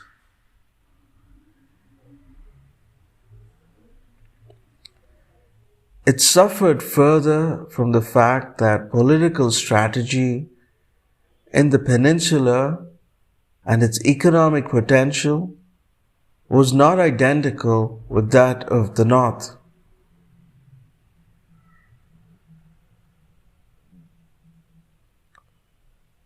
The northern kingdoms based their strength primarily on acquiring large areas of territory, and their revenue came mainly from the land.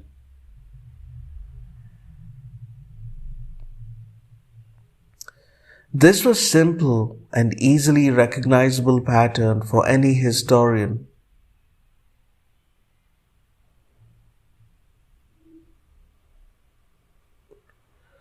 The structure of southern kingdoms had also to take into account the more than marginal effects of sea power and the economics of maritime activities, which produced a more complicated pattern than that of the north.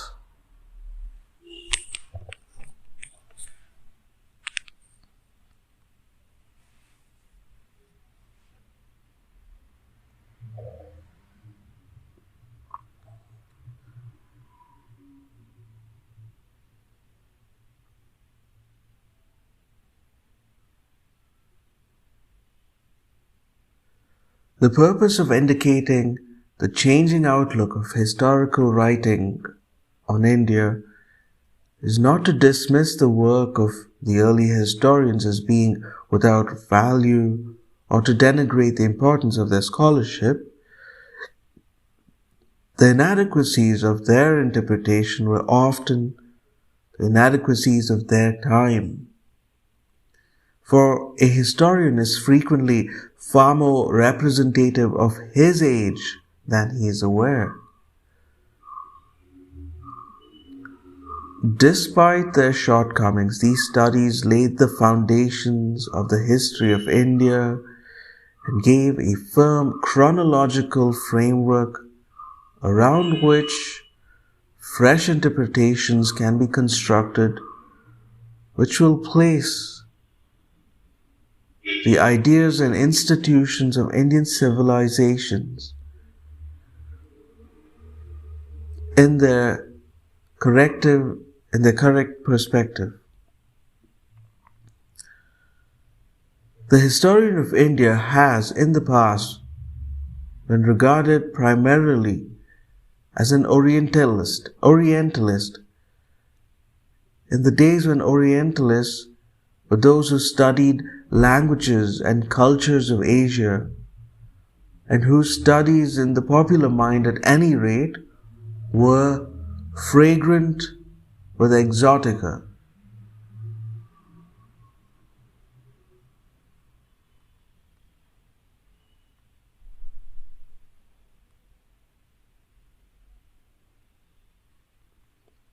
The 19th century concept of Oriental studies has changed in the present century, both in Europe and in India. In the contemporary world history,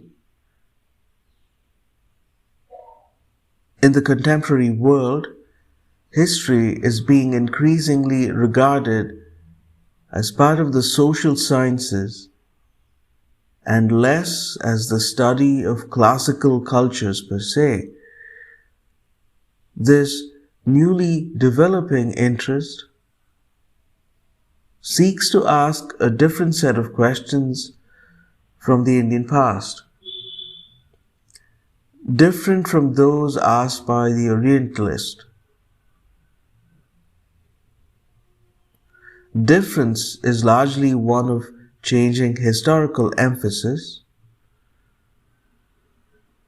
Political histories and dynastic studies remain an important aspect of historical interpretation, but these are viewed in the light of other features which go into the making of a people and a culture.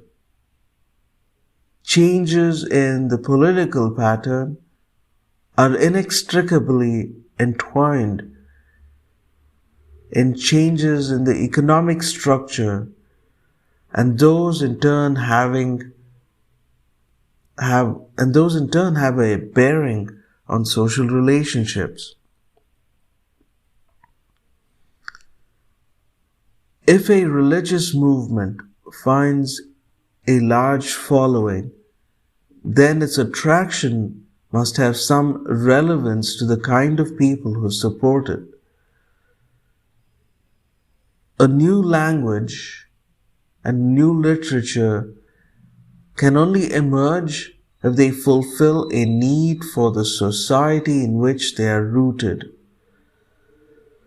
It is not enough for the historian of India to present or to analyze the ideas of those who attempted to create the forms and contours of the history of India. It is essential to know why the people of India through centuries have either accepted or rejected or modified these ideas.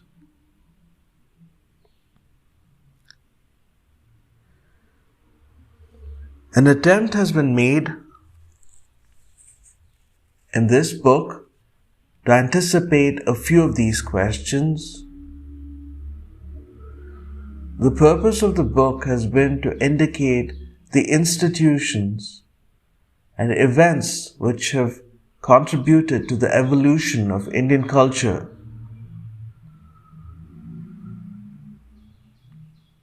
But the tendency to evaluate Indian culture and to make categorical value judgments has been avoided, since such an evaluation within the space of brief history such as this would merely result in meaningless platitudes. This is not primarily a political history. Dynastic chronology has been treated largely as a framework in time. In the course of tracing the evolution of certain aspects of Indian life, the economic structure, changing social relationships, the historical context of religious movements, the emergence and growth of languages, to mention but a few, certain patterns have emerged. It is intended in this book to describe these patterns and interpret the facts along lines which appear to be most convincing.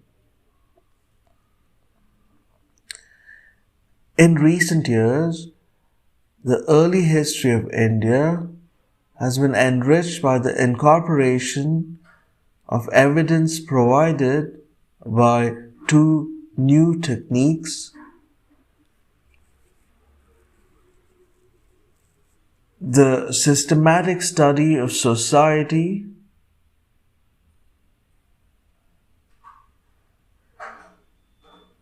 in its various facets and the extensive use of contemporary evidence from archaeology.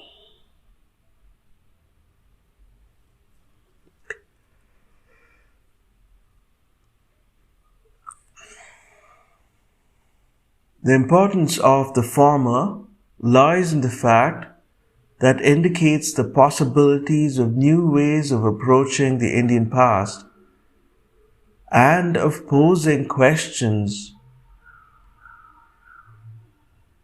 in answers to which may lie a more real comprehension of the history of India.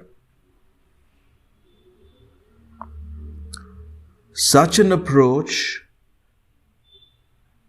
has been already used effectively in certain types of research. The study of society has also stimulated an interest in comparative studies, not along the old lines of declaring one culture to be the norm and judging others by its standard,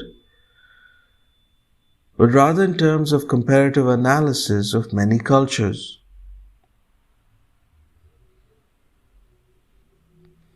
It is this approach which has made historical studies such as Mark Bloch's work on European feudalism relevant to the intellectual equipment of the historian of India.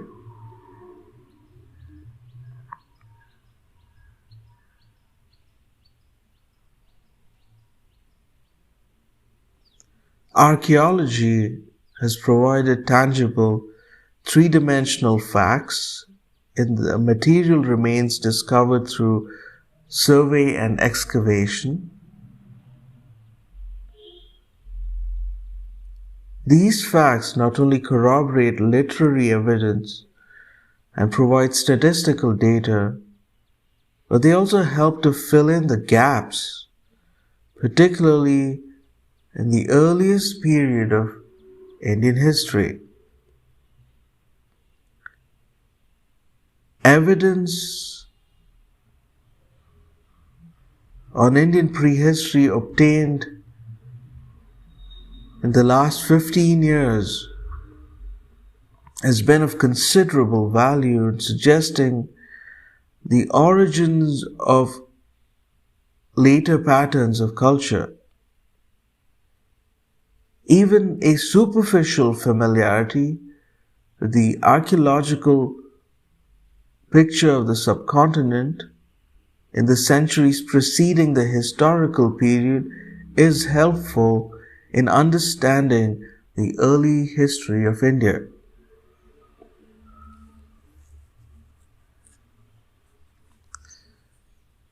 The earliest traces of human activity in India so far discovered go back to the second interglacial period between 400,000 and 200,000 BC. And these show evidence of the use of stone implements. There followed a long period of slow evolution which gathered momentum towards the end and resulted in the spectacular Indus Valley civilization, or the Harappa culture as it has been more recently named. In 2300 BC,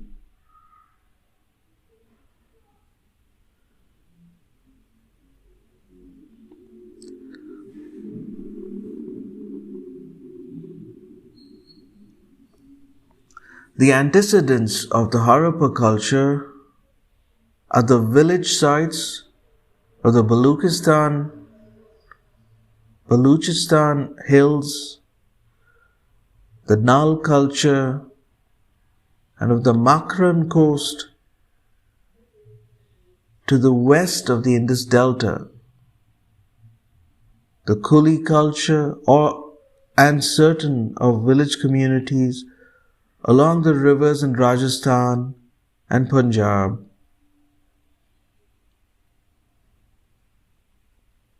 The Harappa culture was the most extensive of the ancient civilizations in area, including not only the Indus plains, the Punjab and Sindh, but also northern Rajasthan, the region of Kathiawar in western India.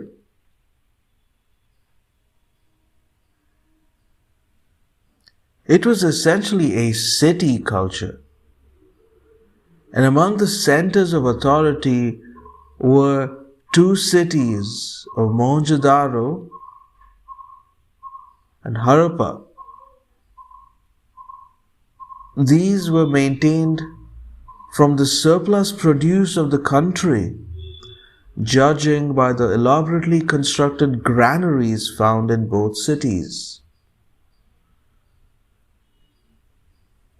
Another source of income was the profit from a flourishing trade within the northern and western areas of the subcontinent, and between the people of this culture and those of the Persian Gulf and Mesopotamia.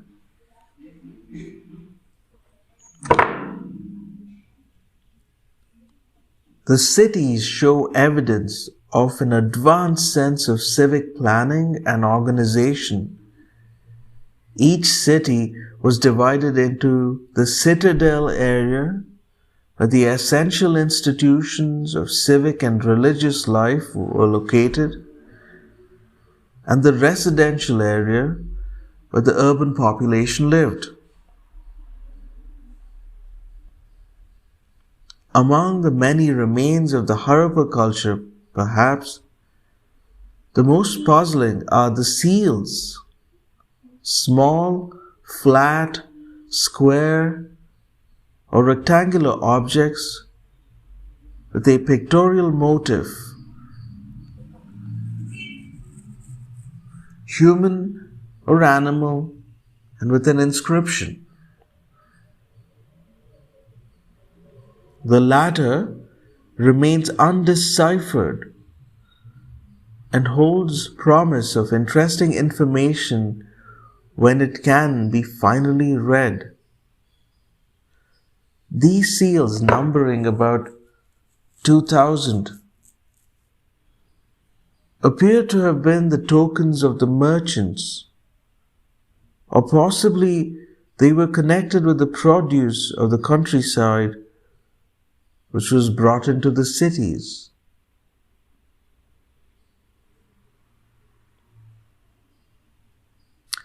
Political continuity between the Harappa culture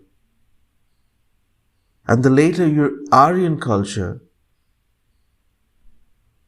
was prevented by the intrusion of less civilized people who occupied the sites of the Indus Valley in the first half of the second millennium.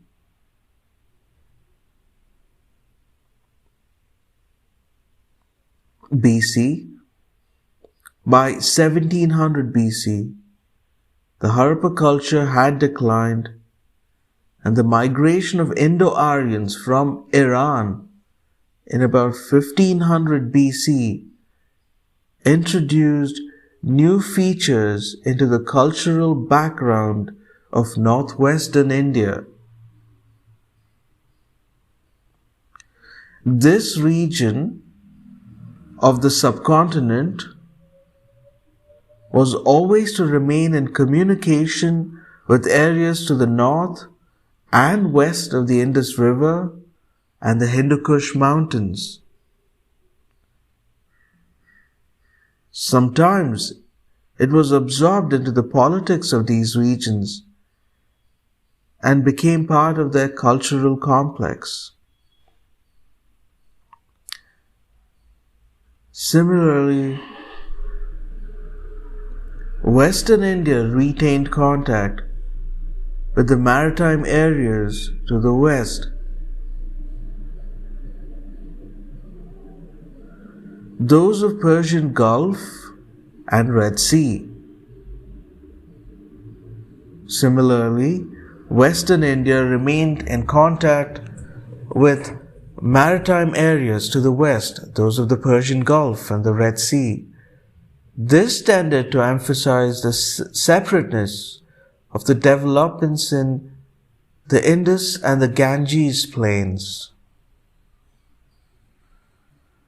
Further east in the Ganges Valley, there is evidence of small settlements of people in the transition stage between hunting and agriculture, using a variety of stone and copper implements and an inferior type of ochre-colored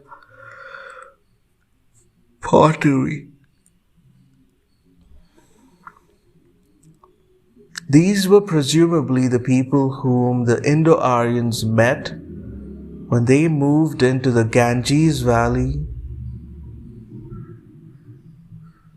since the painted grey ware associated tentatively with the Indo-Aryans has been found at some sites superimposed on levels containing the earlier ochre-colored ware.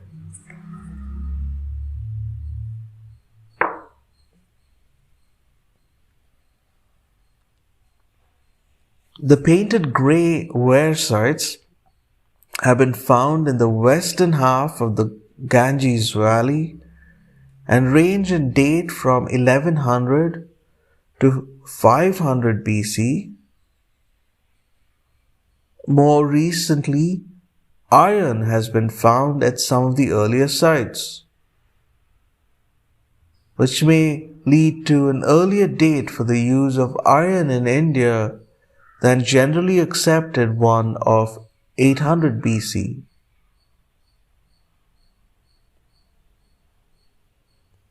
The painted grey ware sites indicate agricultural communities where the breeding of cattle and horses were also known. They were generally familiar with the use of copper.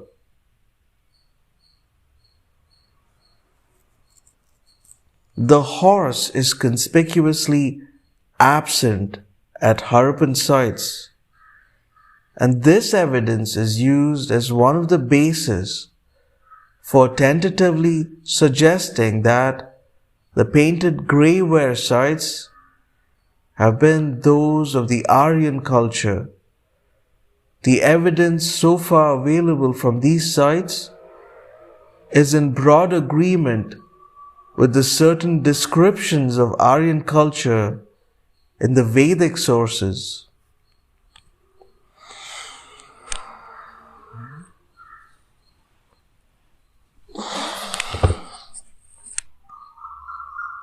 The Deccan shows evidence of a microlithic industry, the making of tiny flint tools in association later with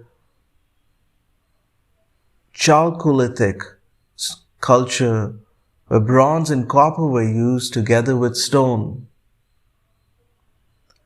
This gave way in the first half of the first millennium BC to the superior technology of the Ganges Valley.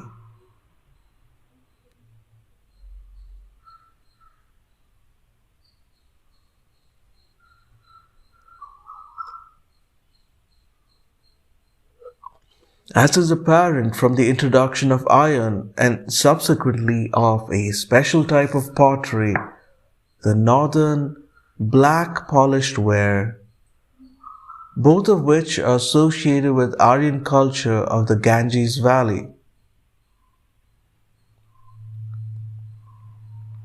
Evidently, the Aryans had now begun to move southwards into the Deccan, and the communications had been established between the Ganges Valley and the Deccan.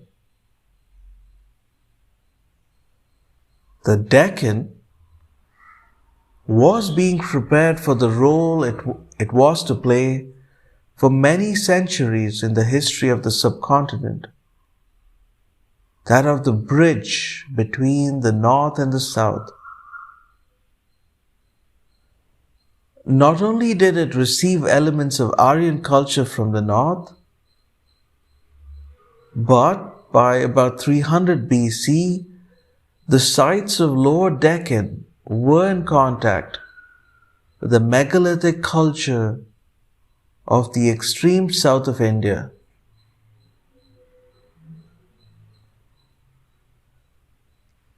The megalithic culture of South India, Madras, Kerala, and Mysore,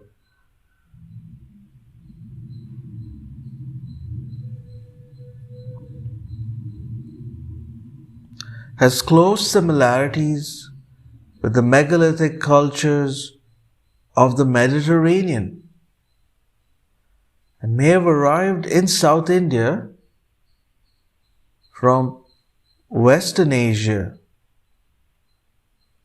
The earliest contact in what was to become a close relationship between the two areas, which lasted till well into recent times.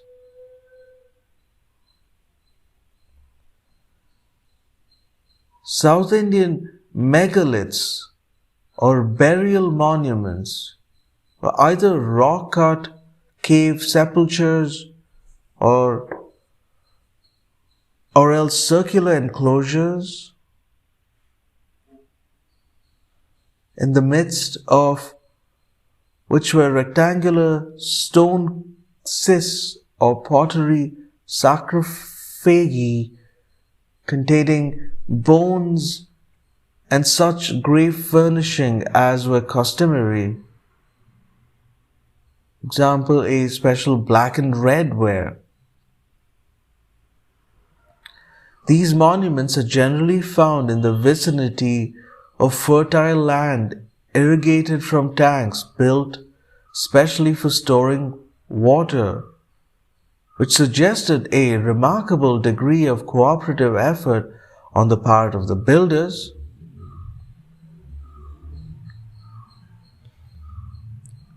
The megalithic culture, which dates to around 500 BC and AD 100, brings us to the historical period in South India.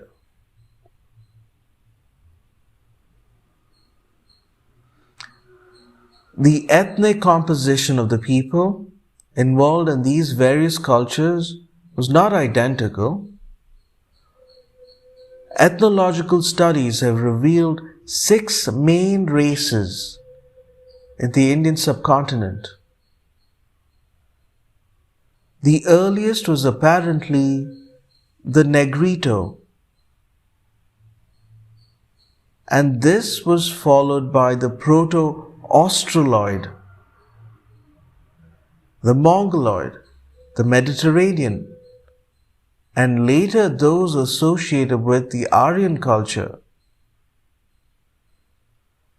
There is evidence of the Proto-Australoid, the Mediterranean, the Alpine, and Mongoloid in the skeletal remains at Harappan sites.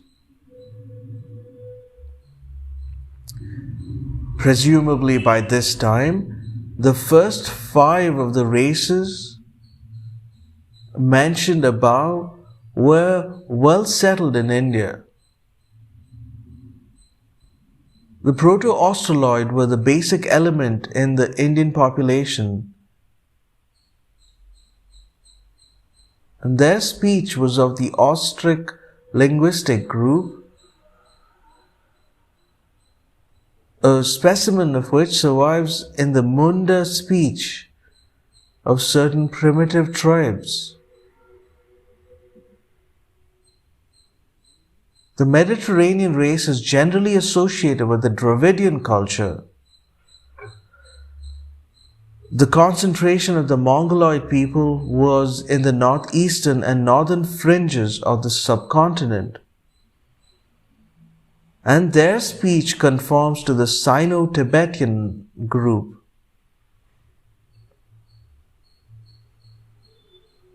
The last to come were the people commonly referred to as the Aryans.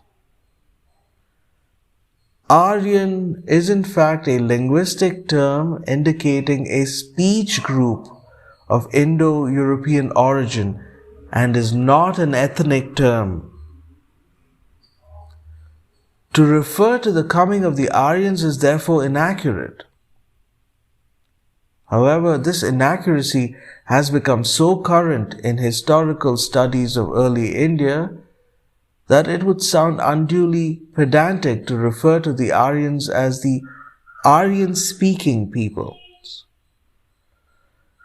Their ethnic identity is not known on the basis of the Indian evidences. tentative calculations have been made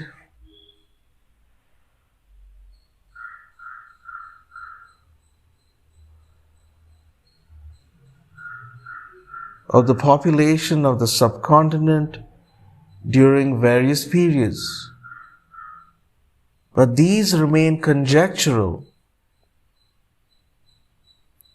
An estimate suggested for the subcontinent at the end of the 4th century BC is 181 million.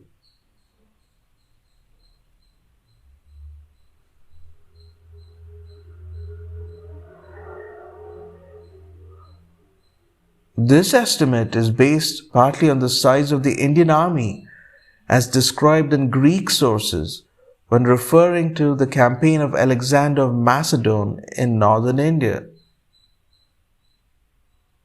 It's possible, of course, the Greek writers were exaggerating the figures in order to demonstrate to their readers the formidable military strength which Alexander would have had to face had he pursued his campaign into the Ganges Valley. The estimate of 181 million appears to be rather high. A figure of about 100 million or less for the early period might be more credible. An estimate for early 17th century is 100 million. The first census of the British Indian administration, covering the entire subcontinent, carried out in 1881, put the population at little over 253 million.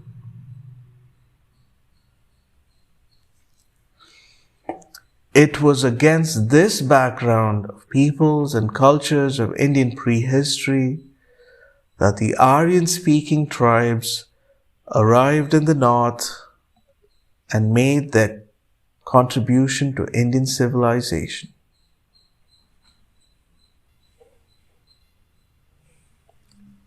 End of Chapter 1, The Antecedents, from the History of India, Volume 1, book by Romila Thapar.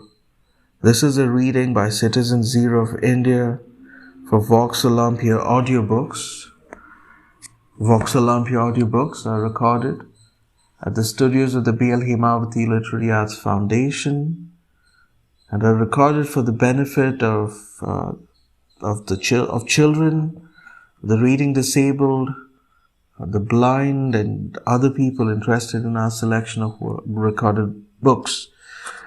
We thank our listeners for tuning in on this day of February 19th, 2024, and we ask them to stay interested as we cover the remaining chapters of the History of India, Volume 1, in subsequent recordings. Thanks and have a good day. Bye-bye.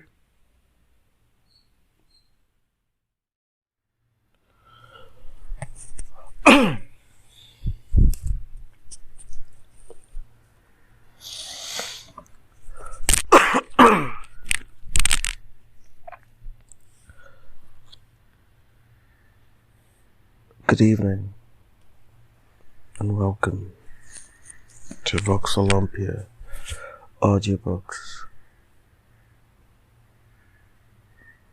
I'm your reader, Citizen Zero of India.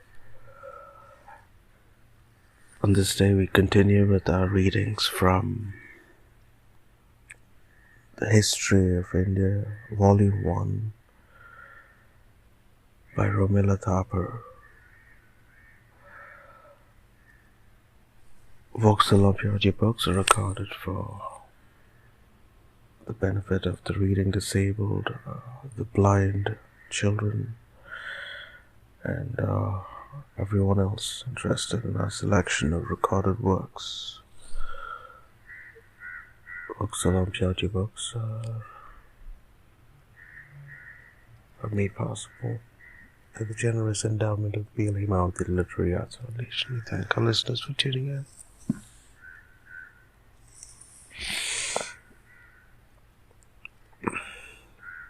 History of India, Volume 1, by Romila Thapar. Chapter 2, The Impact of Aryan Culture.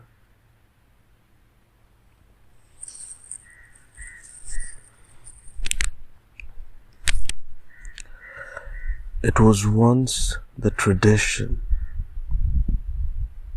that the first king of India was Manu Swayambhu.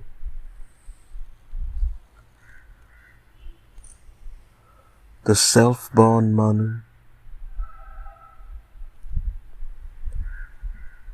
Manu was born directly of the god Brahma and was a hermaphrodite.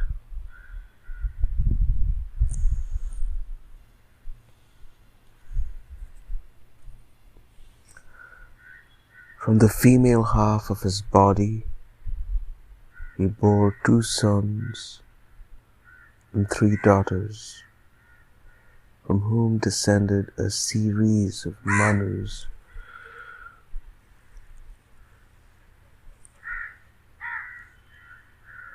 One of them, called Prithu, became the first consecrated king of the earth and gave to earth her name Prithvi.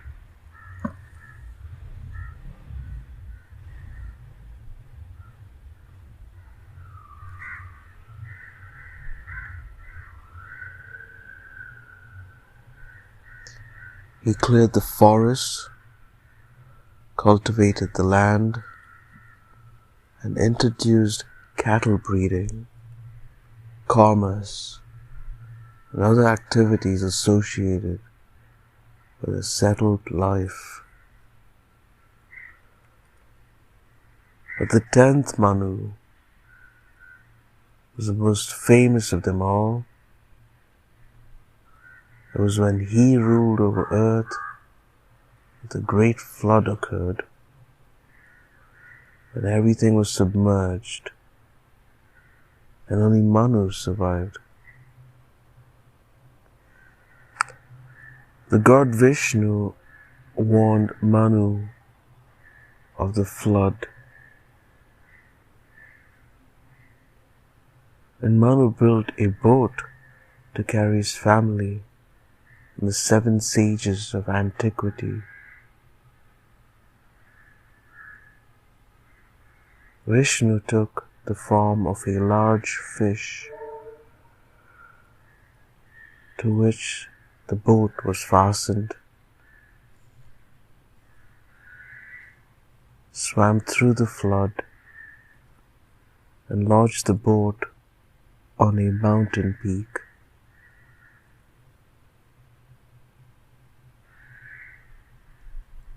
Here Manu, his family, and the 7 sages remained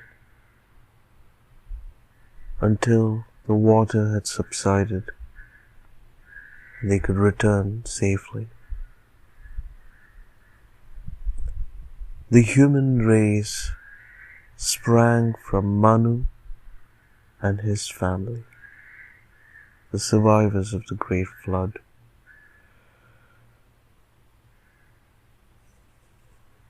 Manu had 9 sons, the eldest of whom was a hermaphrodite, hence known by a dual name, Ila and A. From this son arose 2 main lines of royal descent: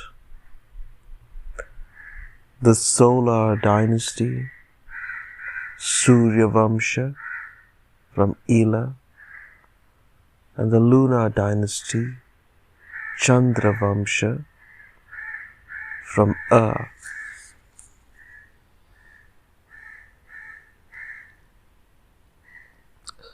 This is the traditional history as recorded in the Puranas and the Brahmanas. The flood supposedly occurred many thousand years ago. The Puranas trace the descent of Manu's progeny to the kings of the epic period. The royal heroes of the two epics, Ramayana and the Mahabharata, and then continue to chronicle the dynasties of the historical period of 3102 BC is a traditional date for the war described in Mahabharata. The sequence of kings is unbroken and follows a pattern which is indicative of much care and thought. Had this literary source been the only one available, the basis for discussion of the beginnings of Indian history would have been limited. But in the late 18th and early 19th century, another type of evidence provided by philology, the study of which in the 19th century developed importantly both in Europe and elsewhere. In India, European scholars of Sanskrit realized with some great surprise that Sanskrit was related in structure and possibly in sound to Greek and Latin, and that the relationship was a close one. This led to the theory of a common language originally spoken by the Indo-European people, the ancestors of the Aryan-speaking tribes. The Indo-Europeans emerged from the region of the Caspian Sea and southern Russian steppes, and gradually divided into a number of tribes which spread far afield in search of pasture to Greece and Asia Minor, to Iran and to India, by which time they were called Aryans.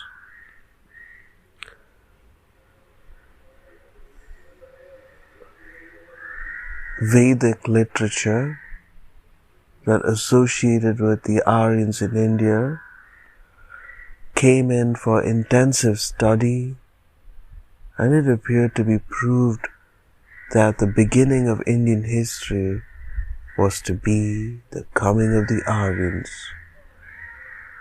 sometime in the second millennium BC.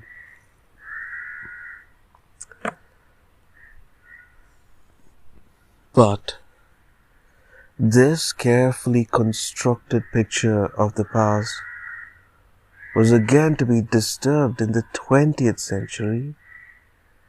In 1921-22, archaeology revealed the existence of a pre-Aryan civilization in the northwest of India, the Indus Valley Civilization, with its two urban centers at Mohenjo-daro and Harappa. This discovery consigns the early part of the traditional account very firmly to the realms of mythology. The Harappa culture dates from around 300 BC to around 1500 BC, so that the physical coexistence of Harappa culture with the family of Manus is difficult to imagine, since the cultural patterns of the two were totally different. There are thus two separate sources of information on the past. The historical, which consists of archaeological evidence that derived from Vedic literature, and the traditional, consisting of the stories in the Puranas. The latter being composed at a later date than the Vedic. The historical sequence of events seem to have been as follows. The Indus Valley civilization declined in the 2nd millennium BC and had almost completely disintegrated when by 1500 BC the Aryans entered the northwest of India. The Aryans, or Indo-Aryans, descendant of the Indo-Europeans, had remained for some time in Bactria and the northern Iranian plateau. But by about 1500 BC, they migrated into northern India through the passes in the Hindu Kush mountains. At first they wandered across the plains of Punjab, searching for pastures, as they were mainly a cattle breeding people. Finally, they settled in small village communities in forest clearings and gradually took to agriculture, which had been the main economy of the earlier Indus Valley people. It was during this period that the hymns of the Rig Veda, the earliest examples of Vedic literature, were memorized and collected.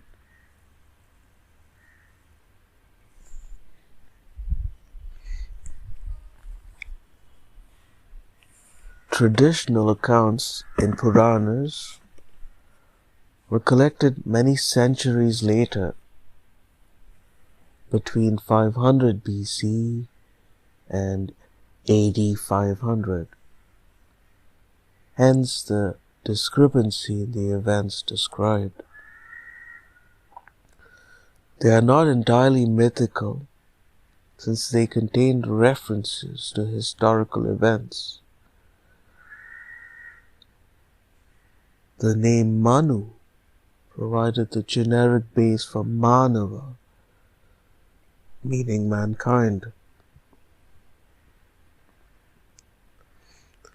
The description of King Prithu clearing the forests and introducing cultivation has echoes of the early Aryan settlements in the Ganges-Yamuna region.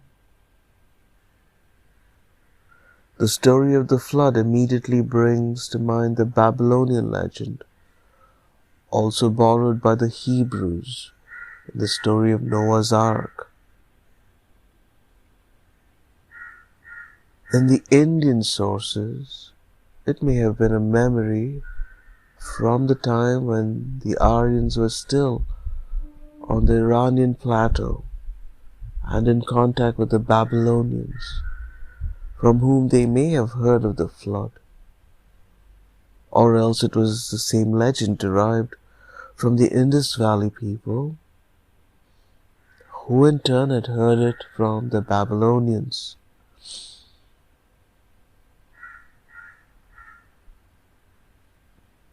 A further possibility may be a vague memory of the Mesopotamian flood, confused with the frequent flooding of the Indus River, and thus the adaptation of the Babylonian story to the Indian scene.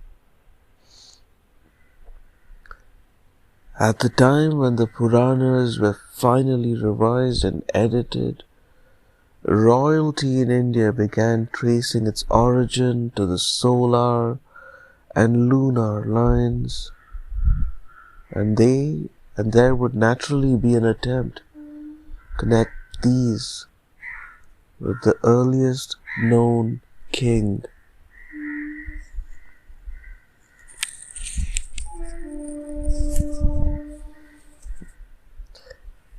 Our earliest literary source is the Rig Veda, parts of which were originally composed prior to 1000 BC.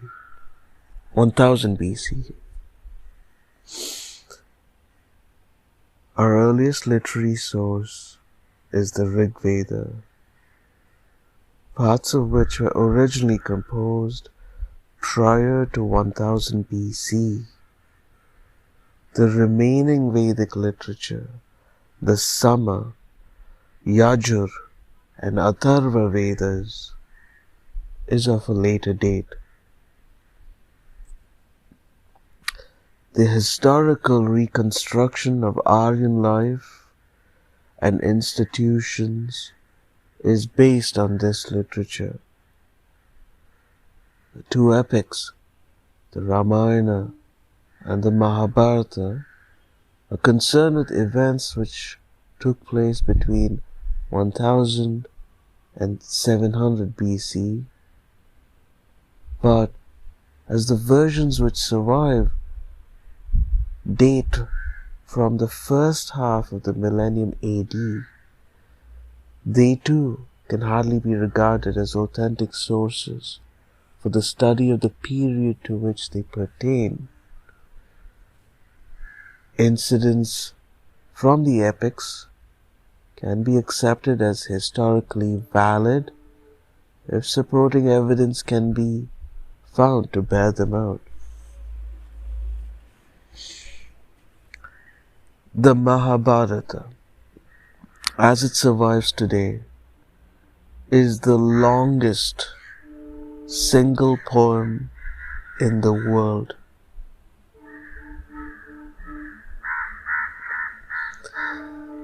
The main action of the epic revolves around the famous struggle at Kurukshetra between the Kauravas and the Pandavas over land rights, and is set in the fertile and strategic region north of Delhi. The Kauravas, with their capital at Hastinapur, with the 100 sons of Dhritarashtra, and the Pandavas, the 5 sons of Pandu, were their cousins. The Pandavas became the heirs to the Kuru throne, since Dhritarashtra was blind, therefore not eligible to rule.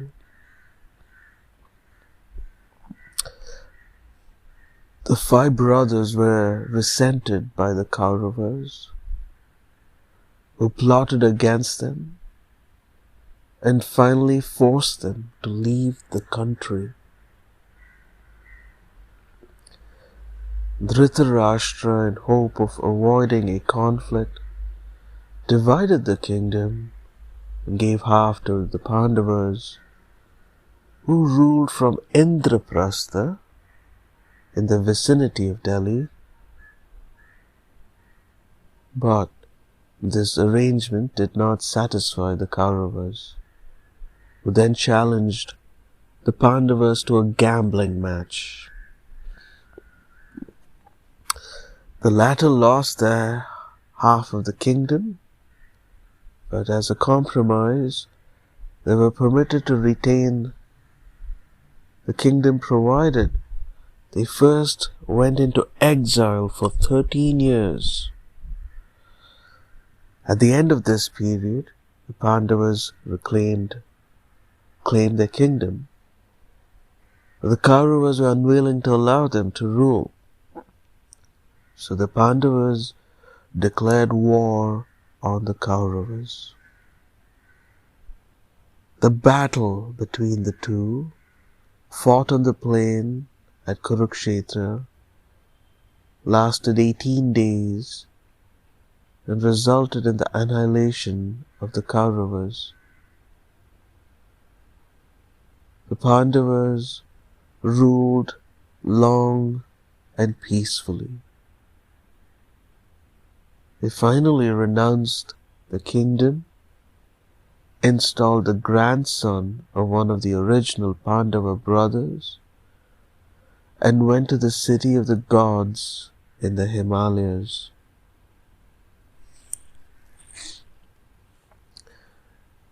Originally, the Mahabharata may have been the description of a local feud,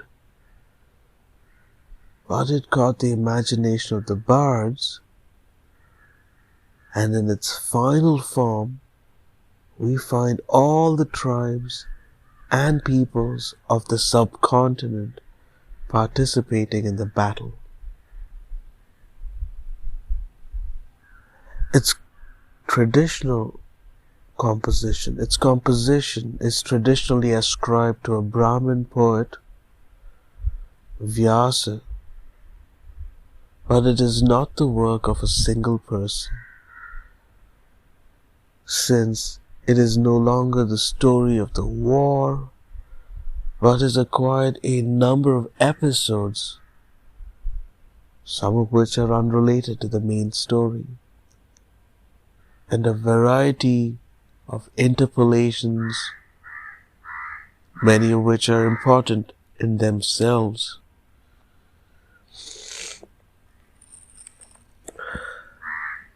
The Ramayana is shorter than the Mahabharata and with fewer interpolations.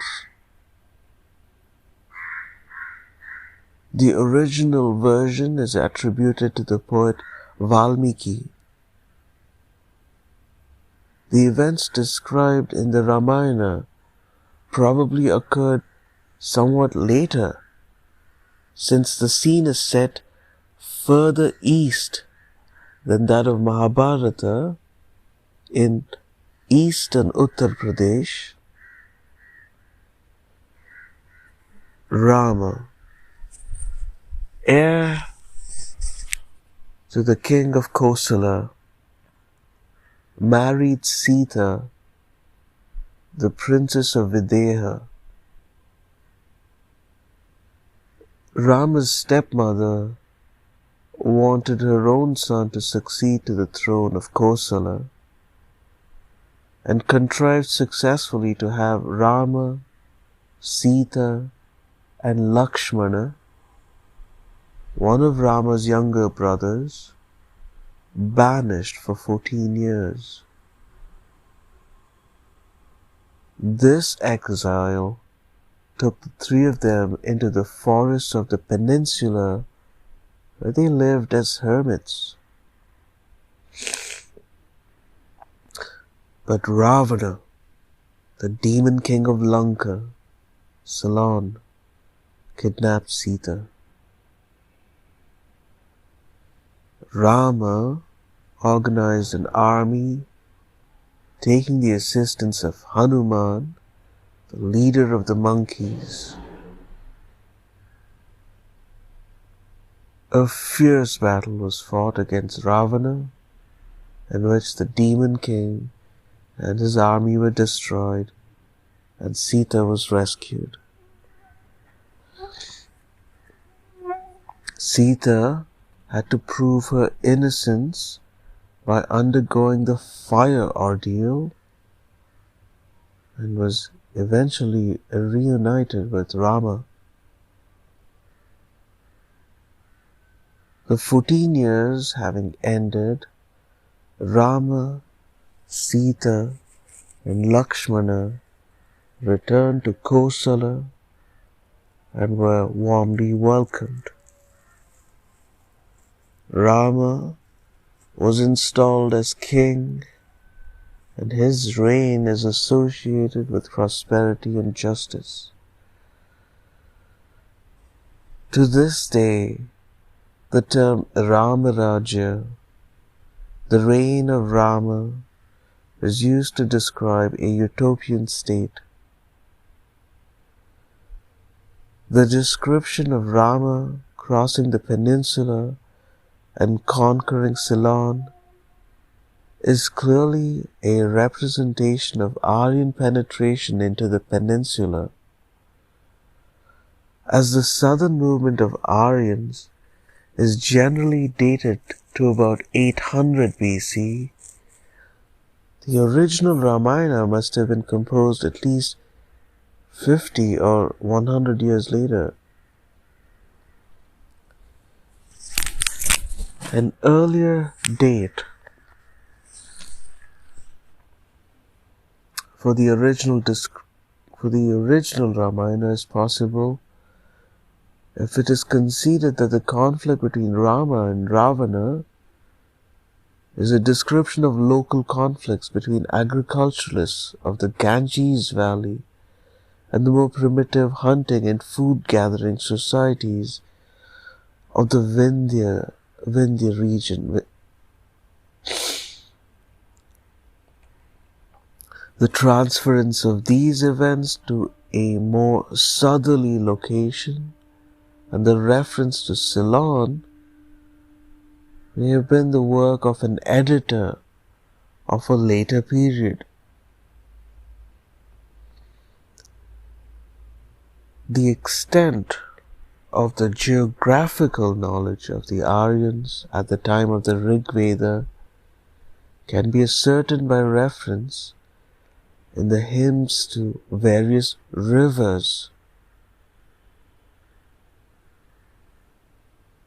It would appear that in the Rig Veda period, they had spread to the Punjab and Delhi regions, but the tribes had not yet begun to move eastwards. The later Vedic sources, which could well have been contemporary with events described in the two epics, show a wider knowledge of Indian geography. They mention the two seas, the Himalaya and the Vindhya mountains, and generally the entire Indo-Gangetic plain.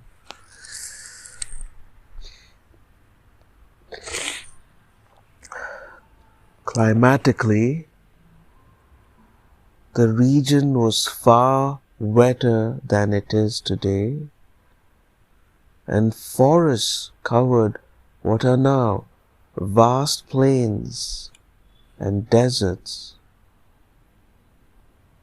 In the first few hundred years, Aryan expansion was slow. Stone, bronze, and copper axes were used for clearing the forests, iron not being introduced until 800 BC. Excavations at Hastinapur show familiarity with the use of iron objects by about 700 BC. Improved iron implements accelerated the process of expansion. This relieved the pressure of work on the lands and provided leisure for religious and philosophical speculation, as is evident from the Brahmanas and the Upanishads, composed from about 700 BC onwards.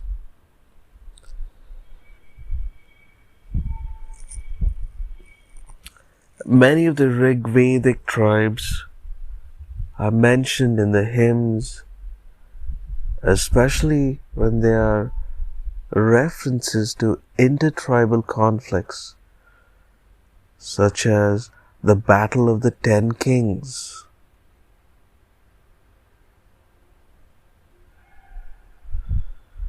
Sudas, we are told, was the king of the Bharat tribe in western Punjab, and Vishwamitra was his chief priest, who had conducted successful campaigns for the king. But Sudas wished to dismiss Vishwamitra and appoint another chief priest in his place, Vashishta, since the latter was supposed to have greater priestly knowledge. This infuriated Vishwamitra, who formed a confederacy of 10 tribes and attacked Sudas. But Sudas was victorious. Cattle stealing and land disputes were probably a frequent cause of intertribal wars. Wars were not confined to intertribal fighting alone. The Aryans had still to contend with the indigenous people of northern India, who were of non-Aryan origin, and of whom Aryans were contemptuous. The enemies are described as Panis and Dasas. The Panis were troublesome, as they were cattle thieves, and cattle were the main wealth of the Aryans. In addition, Panis worshipped strange gods. The fight with the Dasas was more protracted, as they were well settled on the land. That the Aryans were finally victorious is clear from the fact that the word Dasa later came to mean a slave.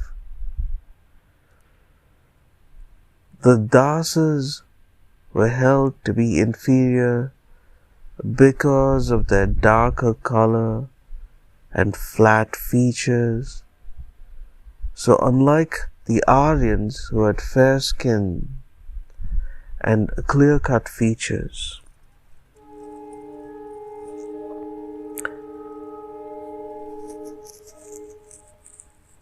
in addition, the Dasas spoke a totally different language, some words of which inevitably crept into the Vedic Sanskrit spoken by the Aryans,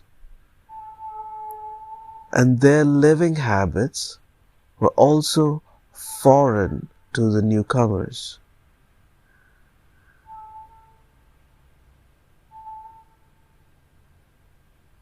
From some points of view, the coming of the Aryans was a backward step, since the Harappan culture had been advanced had been more advanced than that of Aryans who were as yet pre-urban.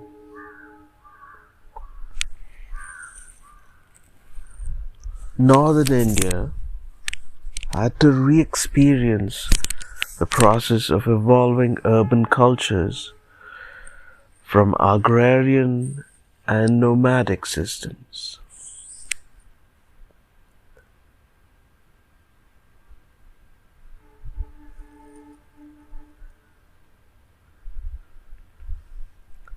The Aryans came as semi-nomadic pastoralists, living chiefly on the produce of cattle, and for some time cattle rearing remained their main occupation. The cow was the measure of value and was a very precious commodity.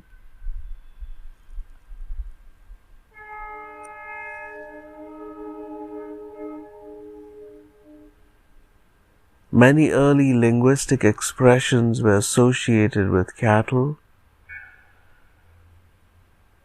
Thus, Gavishti, literally to search for cows, came to mean to fight, the obvious implication being that cattle raids and lost cattle frequently led to tribal fights. Perhaps the cow was regarded as a totem animal by these tribes and an object of veneration. Its meat was taboo, except on specific occasions when beef eating was regarded as particularly auspicious.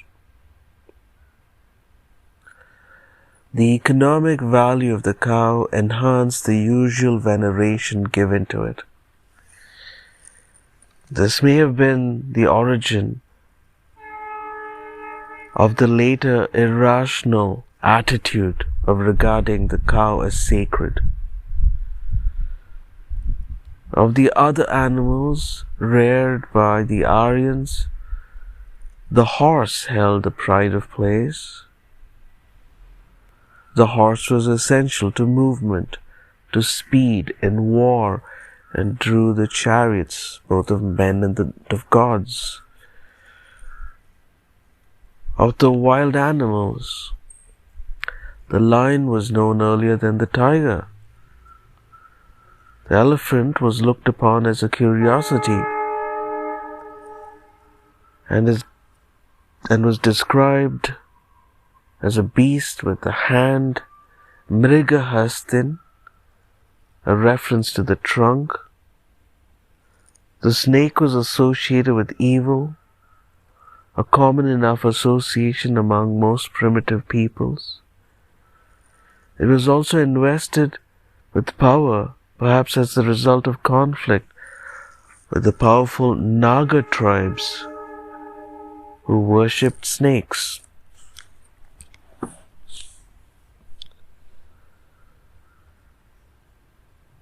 The more permanent settling down of the tribes led to a change of occupation. From tending herds of cattle, they took to agriculture, particularly when, with the use of iron, the clearing of land became a less arduous task.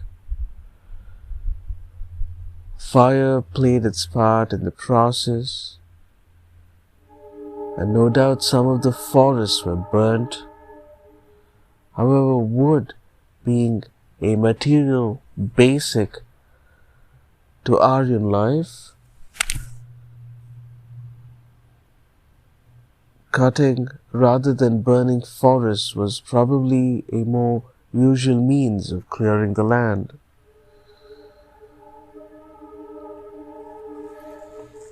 To begin with, land was owned in common by the village, but with the decline of tribal units, land was divided between the families in the village, and thus private property came into being, bringing with it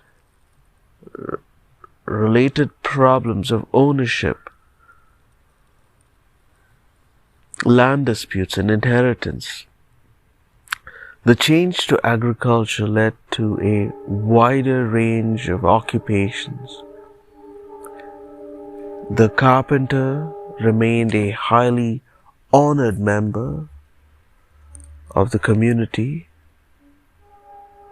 for not only was he a maker of the chariot, but he was now also the maker of the plough, and the increasing availability of wood from the forest made carpentry a lucrative profession, which must have given it additional status.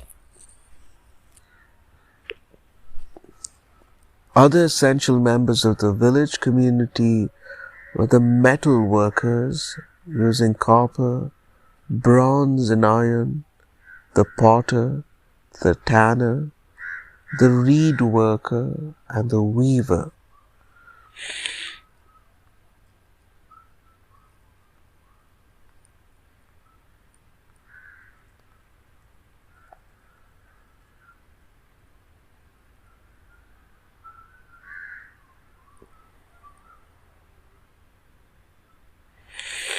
Agriculture led to trade.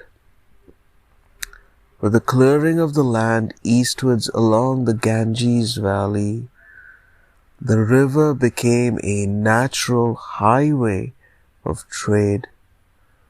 The numerous settlements on its banks acting as markets.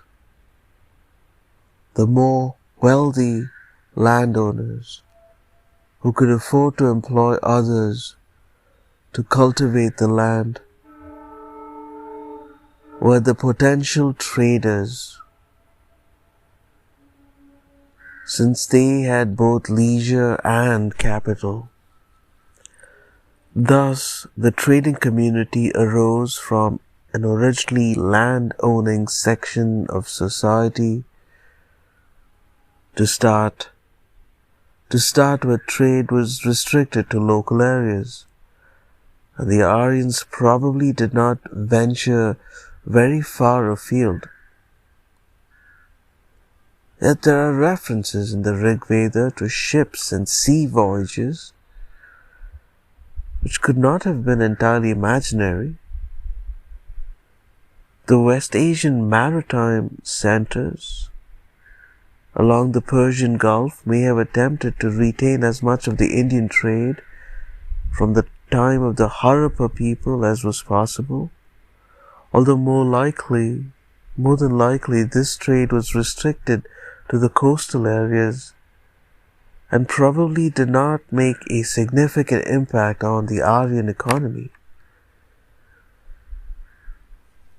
The less advanced technology of the Aryans had a restrictive influence and tended to confine the possibilities of trade to local areas.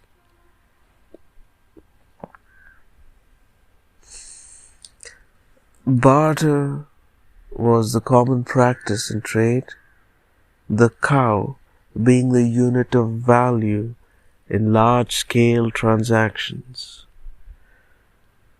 which further limited the geographical reach of a particular trader. The nishka is also mentioned as a measure of value. Later, it came to be the name of a gold coin, but at this stage it may have been merely a measure of gold.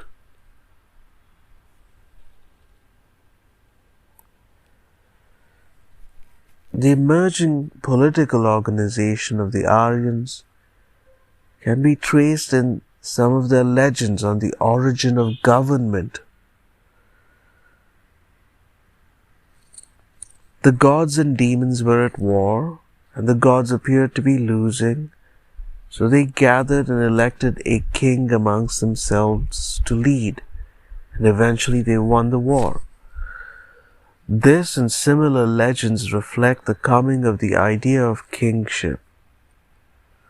The tribes were organized as patriarchal groups, and in the early stages the chief of the tribe was merely the tribal leader.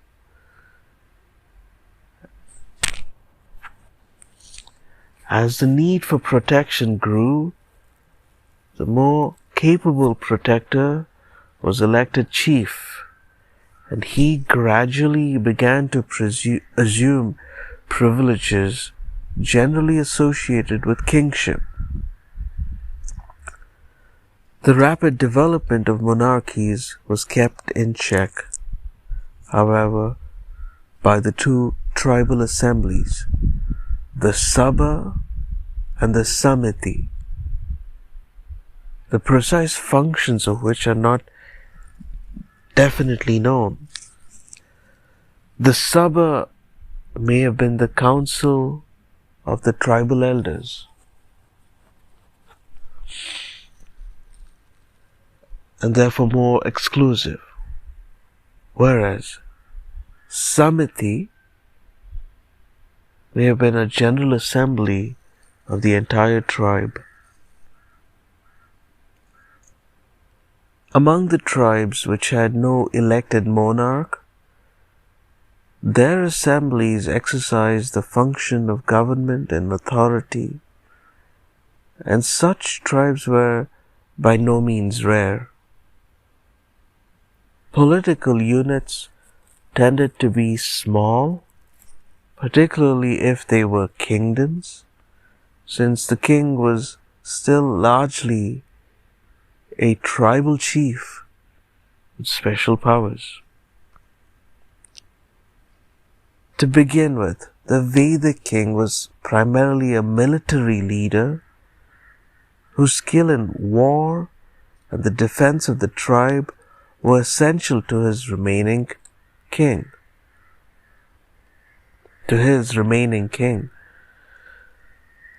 He received voluntary gifts in kind. There was no regular tax which he could claim, nor had he any rights over land. He was entitled to a portion of the booty from successful cattle raids or battles. In the religious sphere, his role was at first negligible, the function of the priest being quite distinct, but gradually there was a change in the position of the king, due mainly to the emergence of the idea of divinity in kingship. A later legend tells us not only did the gods elect a king to lead them to victory, but that this king was endowed with certain distinctive attributes. Similarly, the mortal kings were invested with attributes of divinity. Special sacrifices were evolved to bestow divinity on the king through intermediaries between men and gods, the priests. The priests had come into his own the acceptance of the idea of the divine king, and this was the beginning of the mutual interdependence of the king and the priest. Not surprisingly, there was now a tendency for kingship to become hereditary. The status of the Sabha and Samiti also underwent a consequential change. They could act as checks on the king, but the king was the final authority. A rudimentary administrative system was introduced, with the king as the pivot. The tribal kingdom, Rashtra, contained tribes, Jana, tribal units, Vish, and the villages, Grama. The nucleus was the family, Kula, with the eldest male member, as it said, Kulapa. The king was assisted by a court of elders of the tribe and by the village headmen. Even closer to him were two officers, the Purohita, or chief priest, who combined the function of priest, astrologer, and advisor, and Senani, or military commander. Spies and messengers completed his entourage. Later sources mention a more elaborate group surrounding the king: the charioteer, the treasurer, the steward, and the superintendent of dicing. The latter is not surprising considering the love of gambling among royalty and commoners.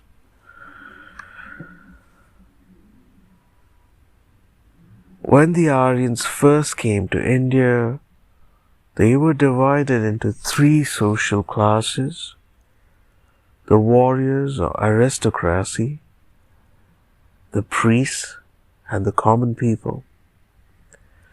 There was no consciousness of caste, as is clear from remarks such as, "A bard am I, my father is a leech, and my mother grinds corn."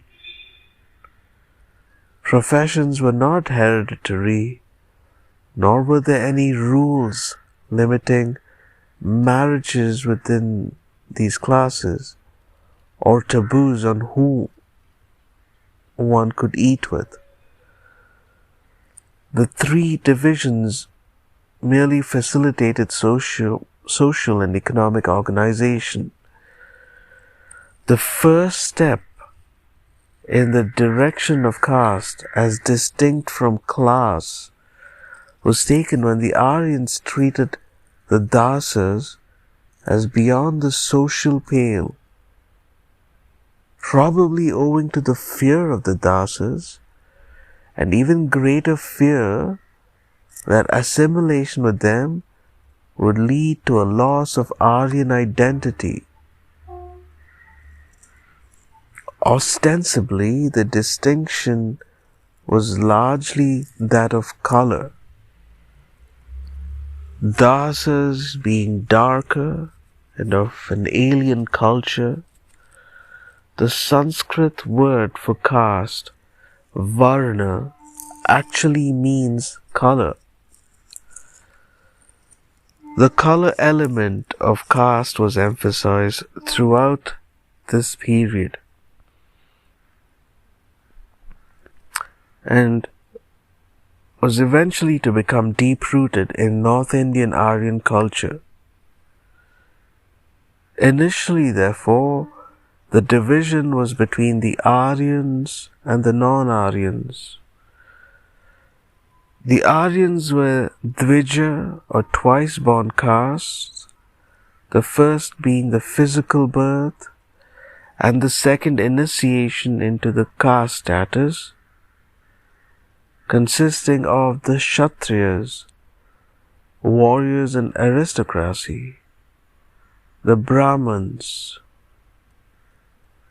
priests, and the Vaishyas, cultivators. The fourth caste, the Shudras, were the Dasas, those of mixed Aryan and Dasa origin. The actual mechanism of caste was not a formal division of society into four broad groups. The first three castes were probably theoretical framework evolved by Brahmins into which they systematically arranged various professions. Combinations and permutations within the latter was inevitable and were explained as originating in the intermixing of castes.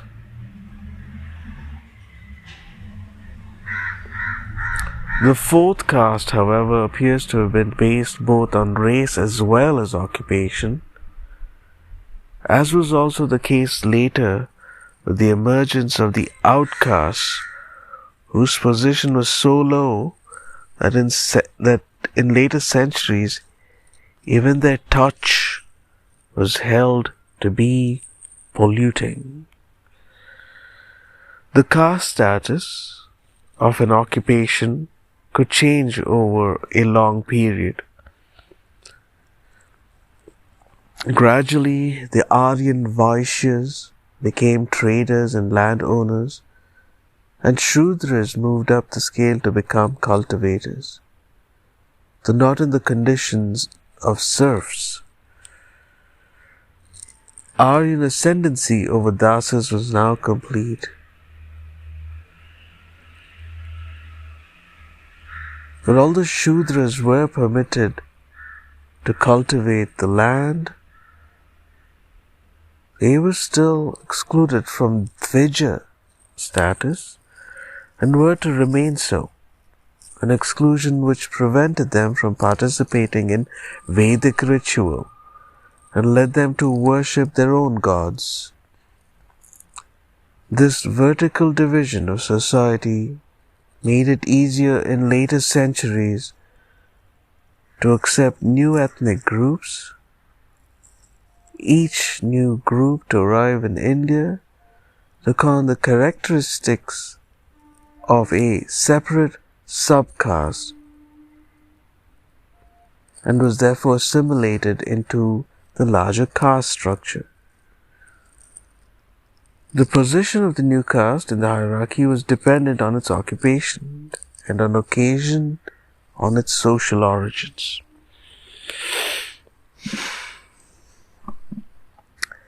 The establishment of caste was no doubt promoted by other factors as well, and the process by which the Shudras became cultivators is inherent in these factors.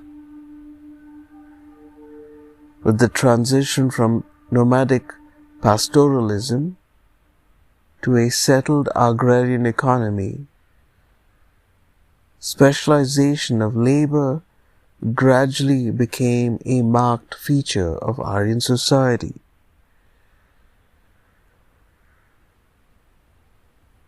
Clearing of the forests and the existence of new settlements led to the emergence of trading community engaged in the supply and exchange of goods.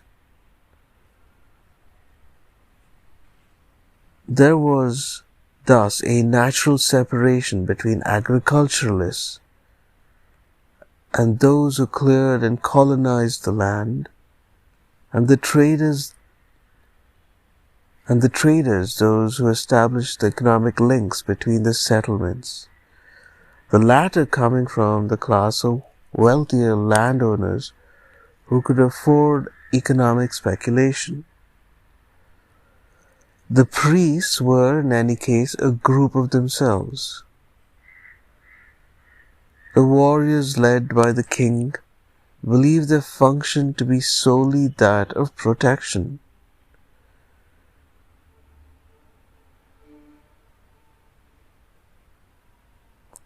On which function the entire well-being of each community depended. The king emerged as the dominant power, and the warriors, Kshatriyas, were therefore of first rank in society, in caste.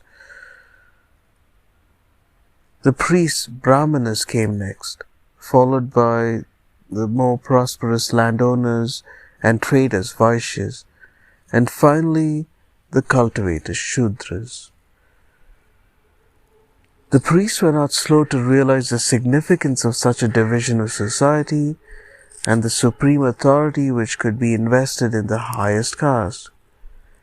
They not only managed to usurp the first position, by claiming that they alone could bestow divinity on the king, which was now essential to kingship, but they also gave a religious sanction to caste divisions.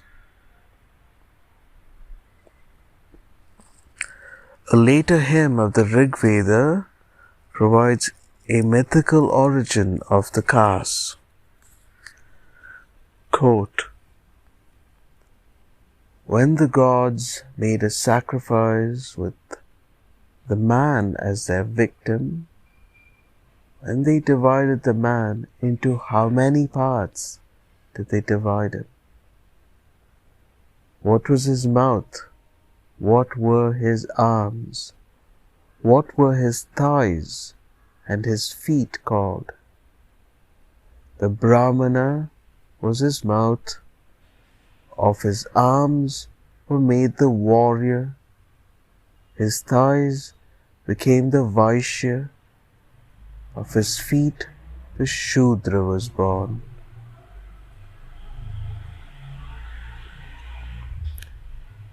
With sacrifice, the gods sacrificed to sacrifice.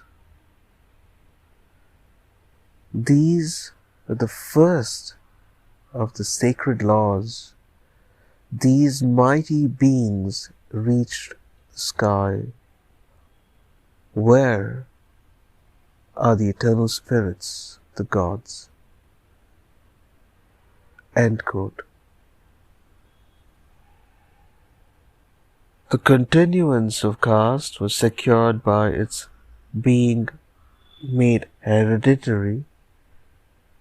The primitive taboo on commensality, eating together, became a caste law, and thus in turn made it necessary to define marriage limits, leading to elaborate rules of endogamy and exogamy.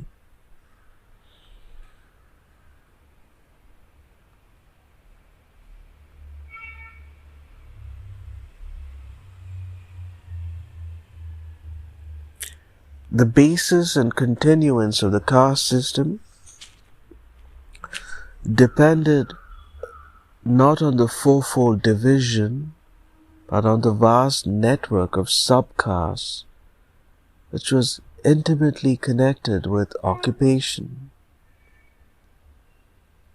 Eventually the subcaste, jati, literally birth, came to have more relevance for the day-to-day working of Hindu society than the main caste, varnas, since the functioning of society was dependent on subcaste relationships and adjustments, the varna remaining an overall theoretical framework. The subcaste relationships were based on specialization of work and economic interdependence. With caste becoming hereditary and the close connection between occupation and subcaste, there was an automatic check on individuals moving up in the hierarchy of castes.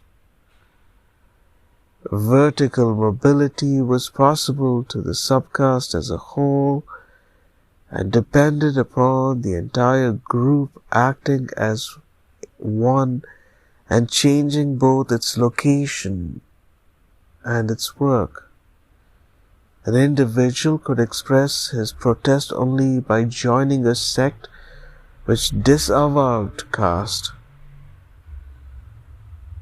such as were to evolve from the 6th century BC onwards.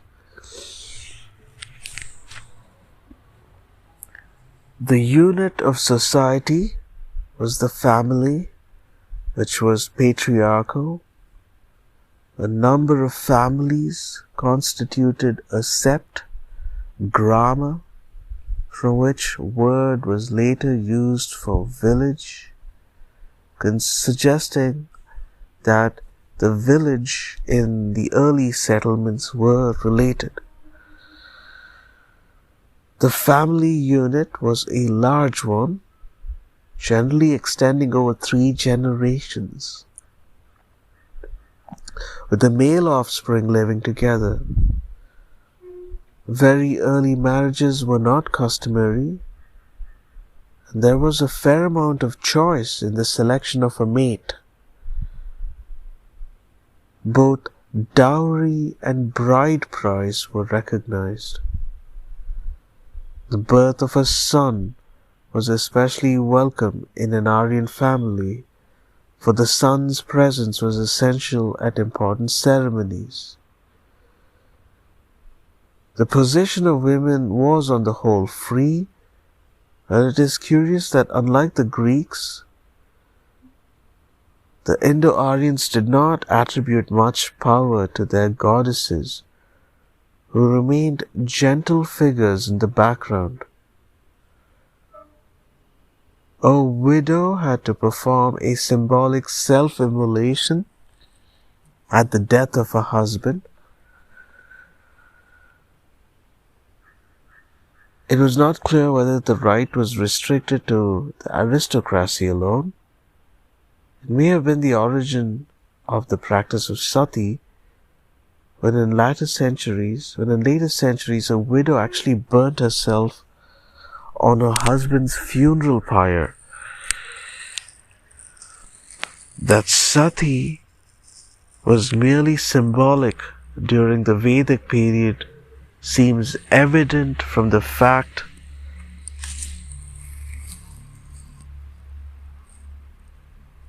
that later Vedic literature referred to the remarriage of widows, generally to the husband's brother. Monogamy appears to have been the accepted pattern, although polygamy was known, and polyandry is mentioned in later writings.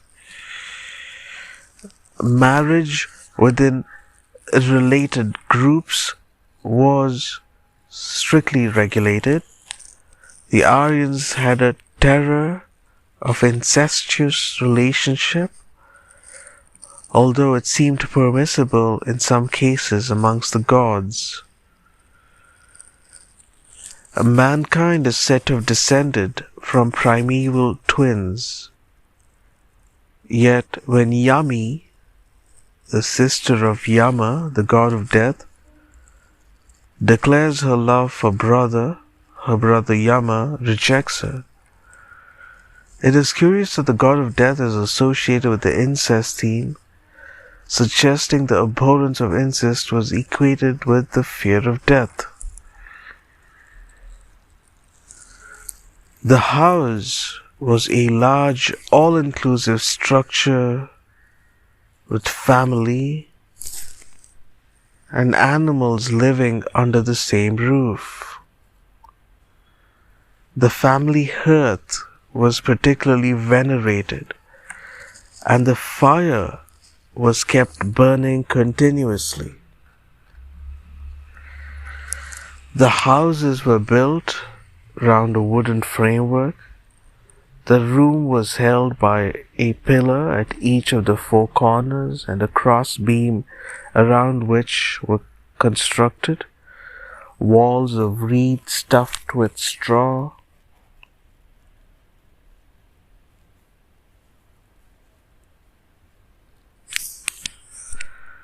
The roof was made of bamboo ribs supporting thatch. This continued to be the method of construction in villages until the change to mud walls in the later centuries, when the climate became dry. The staple diet was milk and ghee, clarified butter, vegetables, fruit and barley in various forms. On ceremonial occasions, as religious feast or arrival of a guest, a more elaborate meal was customary, including the flesh of ox, goat, sheep, washed down with sura or madhu, both highly intoxicating, and the latter being a type of mead.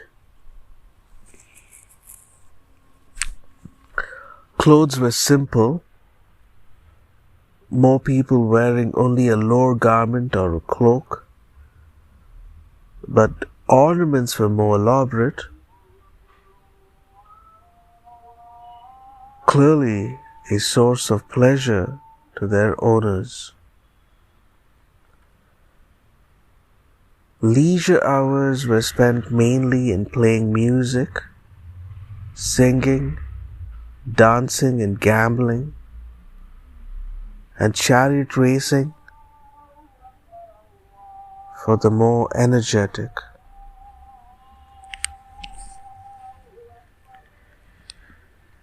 The Aryan interest in music can be seen not only from the variety of instruments mentioned, the drum, lute, and flute being the normal accompanying instruments, with cymbals and the harp as later additions, but also from the highly developed knowledge of sound, tone, and pitch, which was used in the system of chanting the Samaveda. The Aryans were familiar with the heptatonic scale. Gambling was a favorite pastime. The gamblers lamented and bemoaned their luck, but played on, and many details regarding the dice and rules of the game can be gathered from the hymns. Chariot racing was a prestige sport and was included as part of the ritual at certain royal ceremonies. The chariots were drawn by 2 horses, had spoked wheels, and were lightly built to carry 2 persons.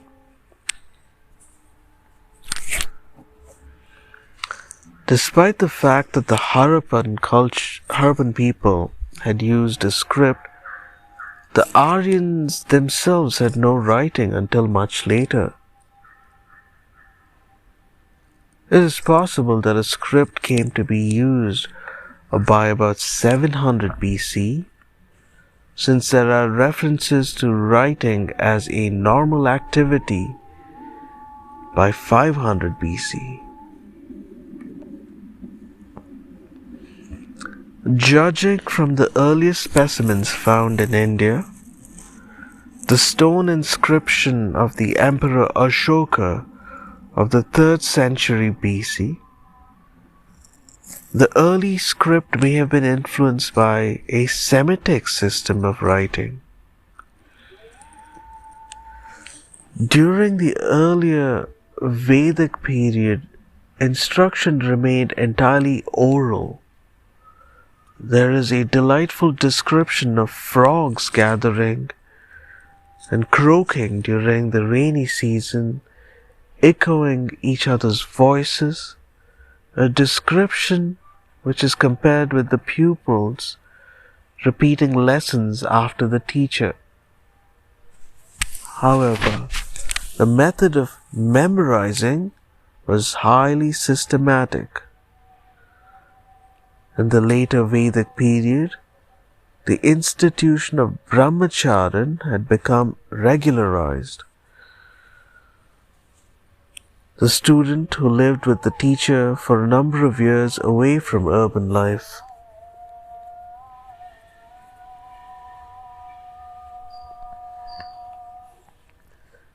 Education was restricted to the upper castes, and the teaching of the Vedas generally to the Brahmins, although in theory it was open to all Dvija castes. Arithmetic, grammar, and prosody were included as subjects of study. Some of the Rigvedic hymns incorporated ritual and the recitation of dialogues, thus constituting the rudiments of a dramatic form. The stories of the bards from which the epic compositions originated also lent themselves to dramatic presentations. There was no regular legal institutions at this stage. Custom was law, and the arbiters were the king and the chief priest, perhaps advised by certain elders of the community. Varieties of theft, particularly cattle stealing, were the commonest crimes. Punishment for homicide was based on vergilt,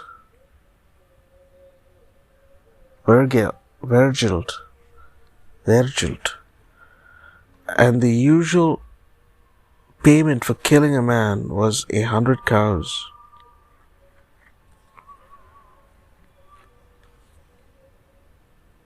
The capital punishment was a later idea.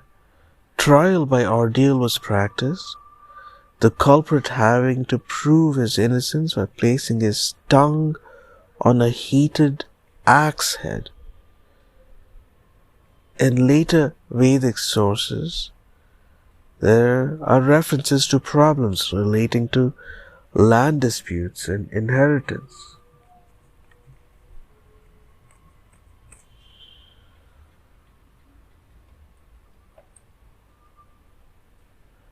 A tendency towards primogeniture can be noticed, but it did not survive. It was also at this stage that the caste considerations entered into legal practice, the higher castes being more lightly punished.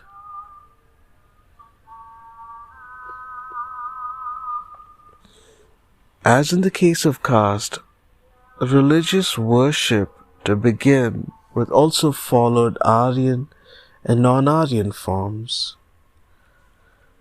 Facets of both have survived in present-day Hinduism, in some cases separate but coexisting, in others subtly mingled.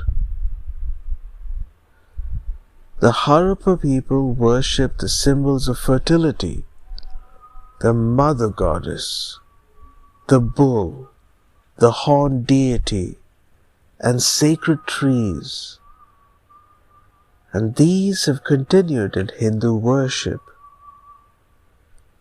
The more abstract Brahmin systems of belief founded on the Vedas appeal to a limited few, whereas the impact can be seen in the philosophical aspects of Indian culture. The majority preferred more earthly forms of religion and worship. The hymns of the Rig Veda reflect the archetypal religion of the Aryans. The religion of the Rig Veda, although it contributed to certain facets of latter-day Hinduism, is nevertheless distinct from it. The earliest religious idea of the Aryans were those of primitive animism of forces around them, which they could not control or understand, were invested with divinity and were personified as male or female gods. Indra was the Aryan Superman, the god of strength, foremost in battle, always ready to smite dragons and demons and to destroy cities. He was the god of thunder, the rainmaker, and the victor over the forces which the Aryans could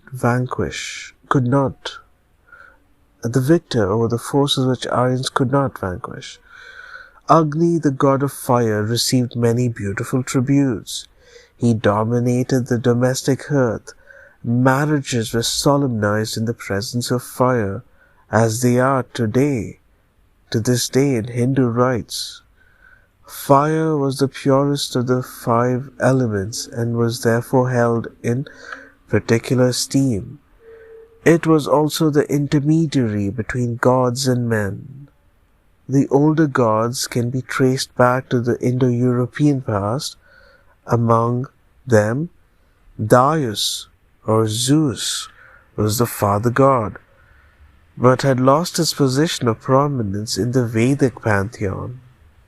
Other gods were Surya, sun, Savitri, a solar deity to whom the famous Gayatri mantra is dedicated, Soma, the god of the intoxicating juice Soma, and Varuna, the patriarchal god of Uranus, who sat in splendid dignity in heavens.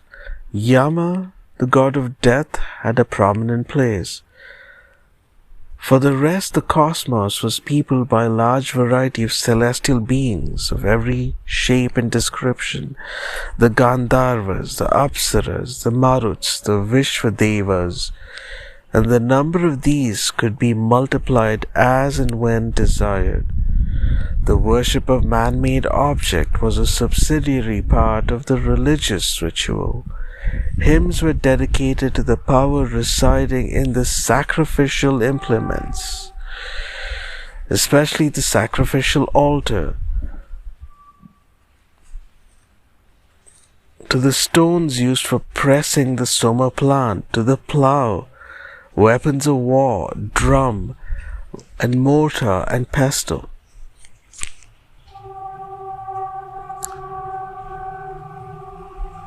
The central feature of Aryan religious life was, however, sacrifice. Small oblations were restricted to the domestic sacrifice, but from time to time, large sacrifices were organized in which not only the entire village, but perhaps the entire tribe participated. The goodwill of the gods was necessary to the continual warring tribes, and the Aryans felt that sacrifice persuaded the gods into granting them boons. The gods were believed to participate unseen by the humans. The sacrifice was certainly a solemn institution, but it also served the purpose of releasing energies and inhibitions. Though the general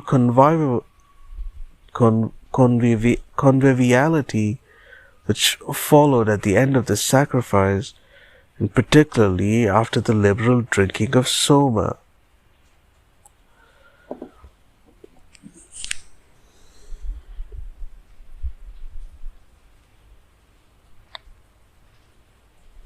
The ritual of Aryan sacrifice evolved from early primitive procedures involved in ceremonies of sacrifice. One aspect was the important role of the priests, hence the description Brahman applied to him who possessed the mysterious and magical power Brahma, equated by some writers with the primitive idea of mana. Another was the gradual acceptance that the god, the priests, and the offerings passed through a moment of complete identity. Naturally, sacrificial rites tended to increase the power of the priests, without whom the sacrifice itself could not take place, and the king, who possessed the wealth required for it. The ritual of sacrifice resulted in some interesting byproducts. Mathematical knowledge grew, since elementary mathematics was necessary for the elaborate calculations required to establish the positions of the various objects in the sacrificial arena.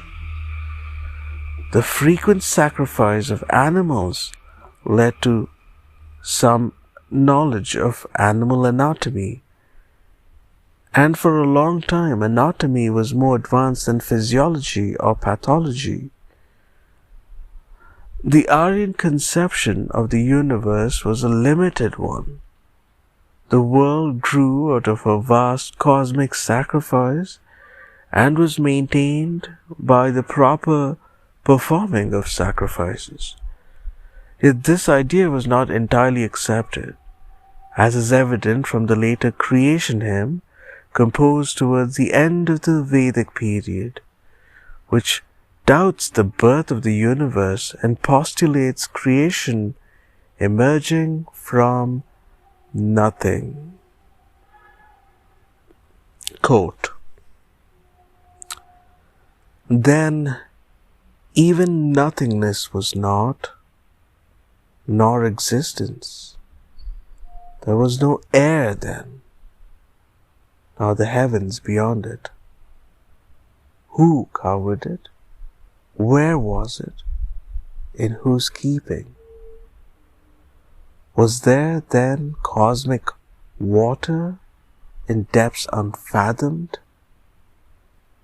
But after all, who knows, and who can say whence it all came and how creation happened? The gods themselves are later than creation.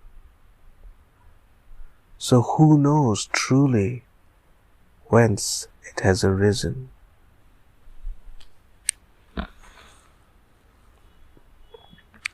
End quote. The dead were either buried or cremated, the former being the earlier custom.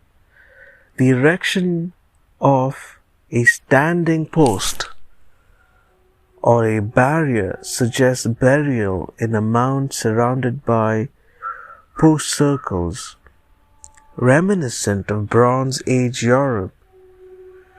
The association of fire with purification may have led to cremation becoming more popular than burial, which it later totally superseded. Life after death was envisaged in terms of punishment for sin and reward for virtue. Sinners went to the house of clay, the equivalent of Hades, over which the god Varuna held sway. Those to be rewarded went to the world of the fathers, the Aryans, equivalent of the Elysian fields. In some of the later hymns there is a hint of metempsychosis, of souls being reborn in plants, but the idea of the transmigration of souls was as yet vague. When it did finally gain currency, a logical outcome was the theory that souls were born to happiness and to sorrow according to their conduct in their previous life. This was to evolve into the doctrine of karma, action, which has ever since dominated Hindu thought. The doctrine of karma also provided a philosophical justification for caste. One's birth into a high or low caste was also dependent on one's action in the previous life, and this led to the hope of social improvement in one's next incarnation.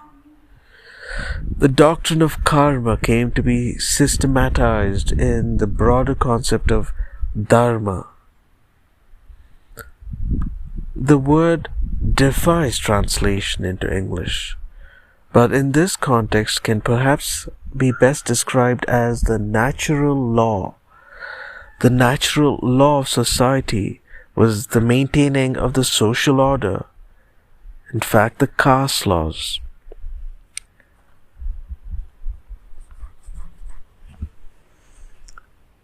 The doubts expressed in the creation hymn were symptomatic of a wider spirit of inquiry which prevailed at this time.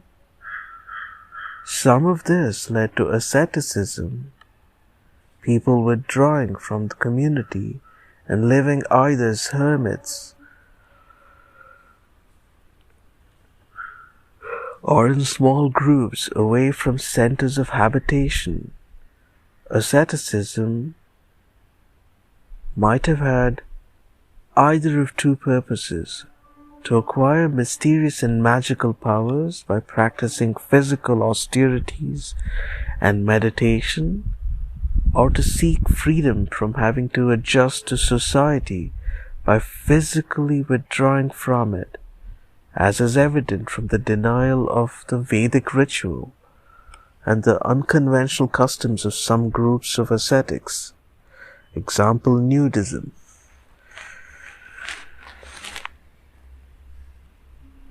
There was a further reason for this desire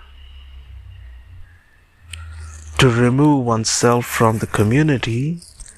The old traditions and structures of early Aryan society had changed by the 7th century BC.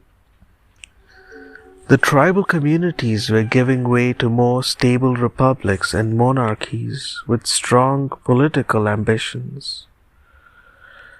This was the atmosphere that was to produce the political doctrine of Matsya Nyaya, the unbridled competition in which the powerful preyed upon the weak without restraint, or to use the language of the text, where the big fish swallowed the little fish in a condition of anarchy. Village lands were split into private buildings or owned by the local ruler, the communal ownership of land being on decline. Competition in trade had intensified with the development of river traffic on the Ganges. There was an element of insecurity and uncertainty from which more sensitive persons sought escape. However, the ascetics did not spend all their time isolated in forests or on mountain tops. Some of them returned to the communities and challenged the existing social and religious norms.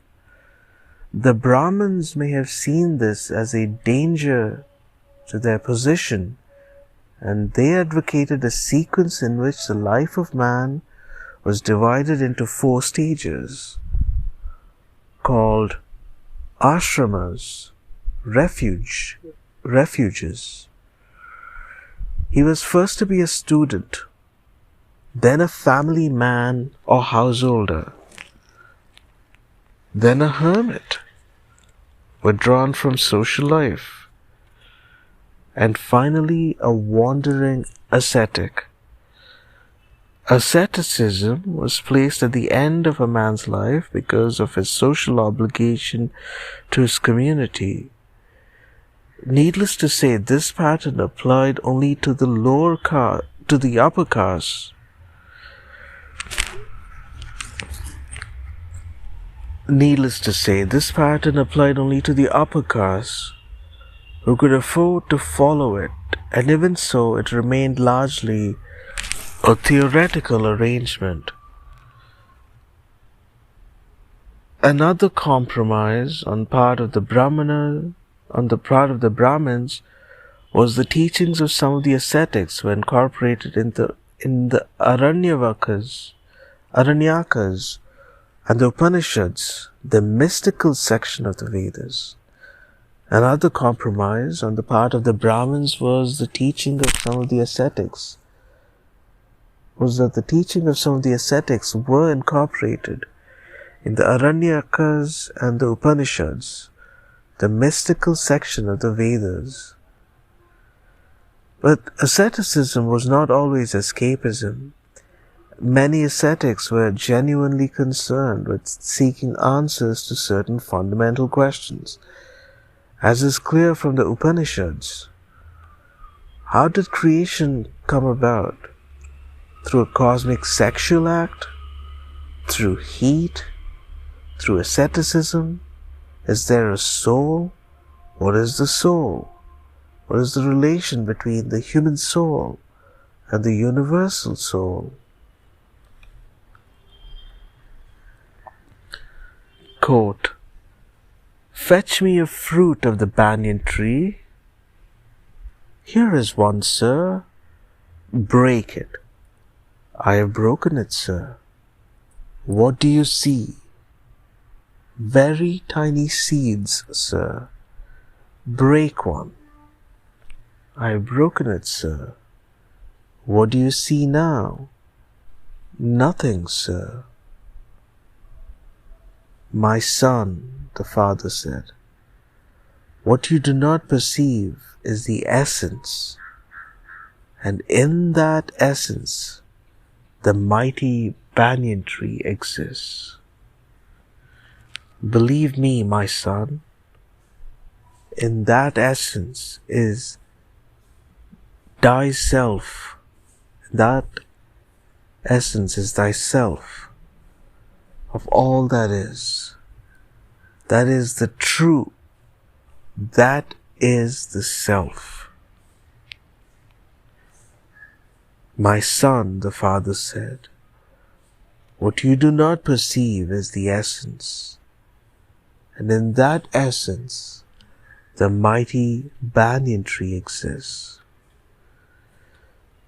Believe me, my son, in that essence is thyself of all that is. That is the truth. That is the self. End quote. The Vedic period is popularly thought of as a glorious age of the distinct past, the age when gods mingled with men and when men were heroes and defenders of righteousness.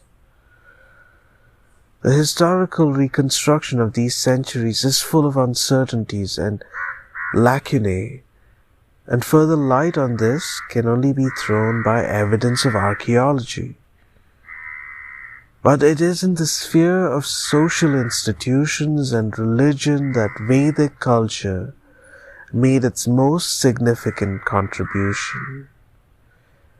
Many of the institutions of Indian life, especially the Hindu, trace their origin to an Aryan beginning. The Aryans not only contributed the Sanskrit language, the idea of caste society, and of religious sacrifice, and the philosophy of the Upanishads, but played a philosophical part in clearing of land for large-scale agriculture. What was more important was that these contributions generated further ideas and institutions, either through their acceptance or arousing opposition to them. Sanskrit soon became the language of the educated upper castes, amongst whom it remained a unifying factor throughout the subcontinent for many centuries. But as it tended to isolate these castes from other articulate and significant sections of society who used other languages, it later became obscured.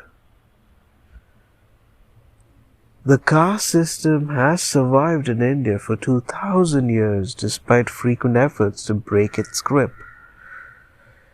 Its role in determining political institutions, for instance, has been considerable. At the basic level of everyday life, interrelationships between subcastes within the community were the most influential factor in village life, and this tended to divert attention from the political relationships and loyalties to local caste relationships and loyalties. Central political authority became more and more remote. At a different level, the opposition to caste and Vedic sacrifices were prominent features of later social movements. From the metaphysical subtleties of the Upanishads sprang many of the later systems of thought. The clearing of the forests in the Ganges Valley and the establishing of an agrarian system led to the creation of powerful kingdoms in this area, deriving revenue from agriculture, and these were to dominate the history of northern India for many centuries. Underlying these developments was a continuous but veiled conflict between pre-Aryan and Aryan culture. Although the former never triumphed over the latter, it did modify and change the pattern of Aryan culture. The development of India as we know it stems from the impetus of the coming of the Aryans and the culture they brought. But there were to be many other and often divergent forces which affected the course of Indian history.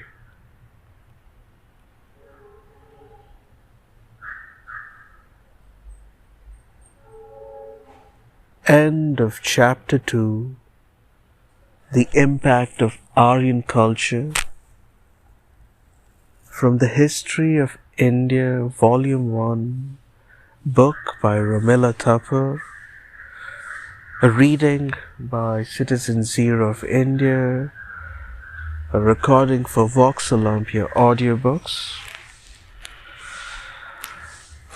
We thank our listeners for tuning in this day, on February 23rd, 2024. Thanks and bye-bye.